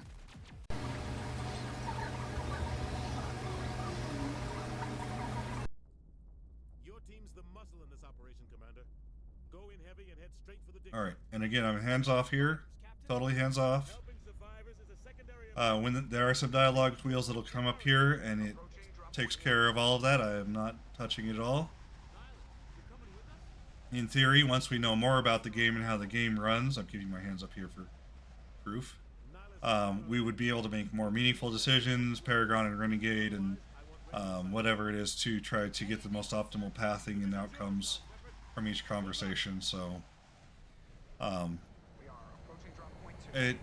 hope that this shows off both what we can do once we learn how the game works and what there is still to do, because part of this is I am hoping to find people that can kind of break into how Mass Effect works, how the game is structured and such, and then help in that way to sort of engineer how we tie into it, and then how we can choose to move and make decisions and aim and shoot, as far as knowing, once we know how the game works, we can do all of those things, and build out the mathematics behind it and build out everything. So part of this is I'm hoping we can find the right people to help us overcome some of those obstacles. Otherwise, it's just very slow. So here's an example.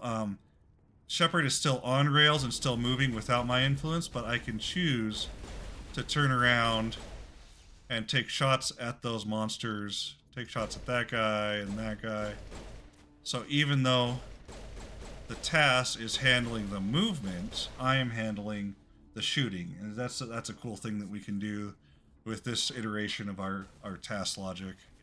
Or I can leave it alone and it just handles all the movement. You can see it doesn't have any problem moving at a direction that is not straight ahead.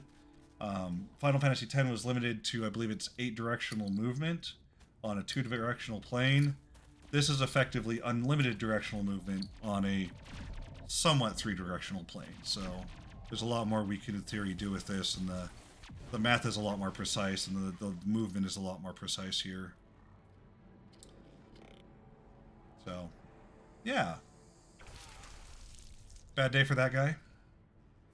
He is not doing so hot. And now we're going to implement the strategy that is used in, most modern warfare, I would imagine. As a gamer, I feel like I have experience in how warfare works. So when you've got a battle that's very difficult to get through, instead of actually fighting, your goal is to trigger a cutscene. So I imagine they do this in the real world in battle. And when you trigger a cutscene, your enemies just fall over like that, and you are no longer in that battle. That is how battle works, I imagine. There, you may have noticed it, we did a little bit of moving our party members to specific spots, just to prove that we can. Here, again, we're going to trigger another cutscene, so this battle's going to end very quickly. Yep, there it is. And that was the dialogue skipping. You can see how fast the task can skip dialogue. And yeah. That is the core of this showcase. We have a long way to go still. And I'm going to let it keep running because we've gone all the way to and a little bit through the Citadel as well. But the idea being that we have already proven what we can do.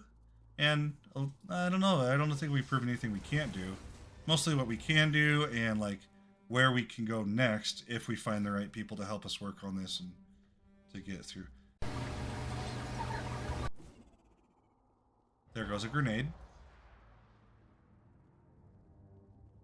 What is that? Off in the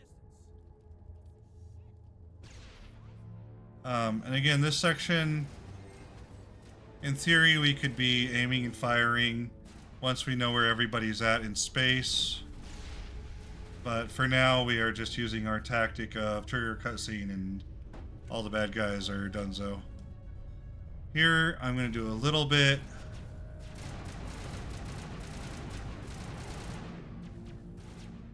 This is just because these two guys, if you don't take them out, can delay the next scene. So that was a little bit of me combating here. And I can change the weapons at will. This is me controlling the weapons right here just by the F1 through F4 keys. Right here, the task has been put on pause. Self-inflicted pause, where it is no longer in control. And you can see that I can then smoothly integrate myself and start shooting. Those are the only guys I can get from there, so I'm going to wait for the task to take control. You can see in the console it's got a countdown on seconds. And then it will take control and move us to the next spot. It has full control of walking and running and aim when it wants to, and then I'm back in control here. And that's the idea. For now, it only plays on easy because, again, we're running through a lot of battles and not safely so. So for now, it's not the safest, or not the legendary difficulty speedruns that we'd want to see, but hopefully someday we can get there. That is hopeful long-term goal of this project would be to run it like some of the runners do on legendary mode and have it just absolutely speed through the run and blast through the run without much difficulty. Again, I am in control for this aiming and firing bit, so please do not be confused that this is as if thinking this is the task doing that. That was me. And yeah.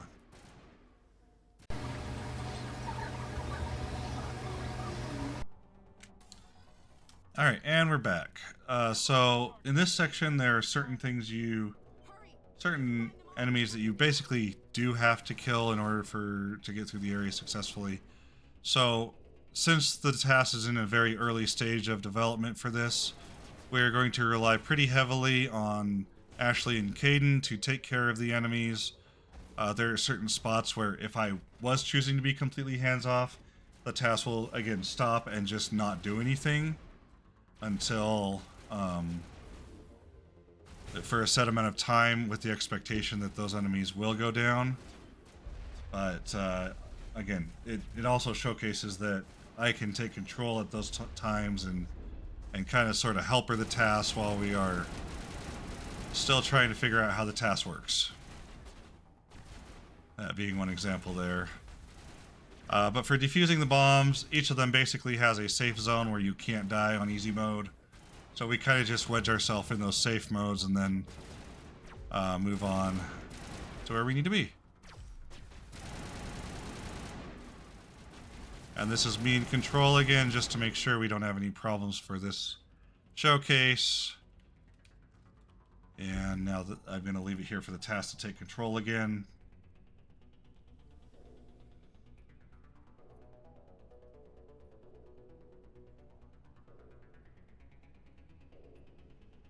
And it's back in control.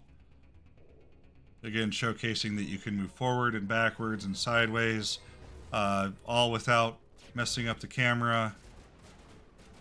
just whatever direction you want to go, it's going to start going that way, and if you tell it to, it will point itself back at... It'll start to try to, like, direct its, the camera towards the direction it's going for convenience sake. Again, that's me taking control for the combat for now. I think that's the last combat that we have. I do technically have something right before Chora's Den, but that is fine. So it knows how to walk up to that. I didn't do any touching there after the combat ended. Now we're back into cutscenes, so I am going to fast forward again and meet you at the end of these cutscenes.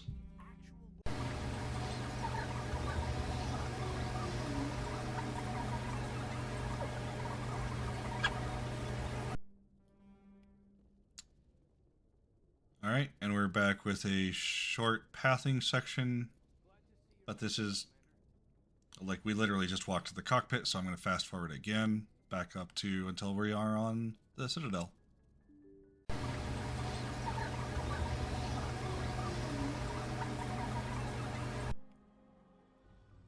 Alright, and we're back. Alright, we're going to do a little bit of running through the Citadel. We should be able to get, I believe, all the way up to the Chora's Den section, maybe a little farther. But you can kind of see, again, the precision on movement that we're able to achieve here, getting to very specific spots. That's kind of when you see the camera kind of janking towards a spot and then all of a sudden turns the other way a little bit. That is the movement changing how much precision it's using to dial in on we are moving towards that point in space. The same checkpoint system that we saw with the Final Fantasy system, but implemented in a different way here. So,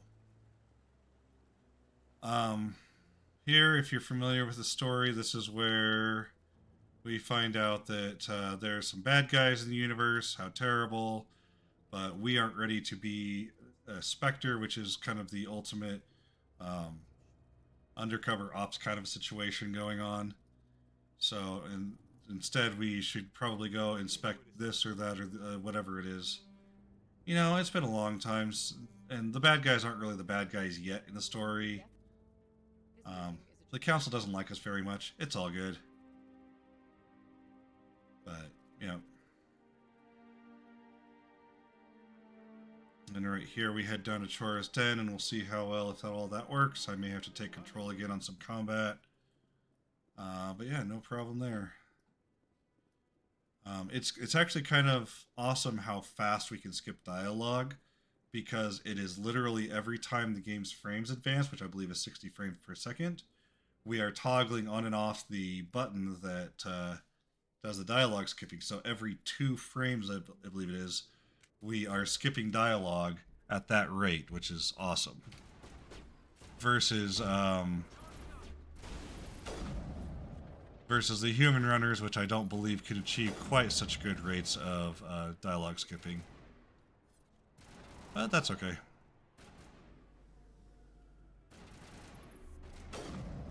There we go. And again, just while we're in this infancy stage, the TAS only really knows to go to a spot and wait. So I believe this is where I'm going to... the TAS is going to try to keep running, but it's a little inconsistent. So from here on out, this is kind of like still in exploring if we are moving to the right place and if it's correct. So hopefully by the event, we'll have it a little more fleshed out. But again, we are definitely looking for how far can we take this logic and who can we find that can help us take it further. And that's kind of the goal of this showcase. So GDQ, RPG Limit Break team, thank you for taking the time to watch this submission and considering it. Hope to see you guys in May. Hope that we can come out there and showcase both of these. But yeah, it's been real exciting to showcase this for you guys here just on the video, and we'll hope to hear from you soon. I'll sign off here. Have a great one.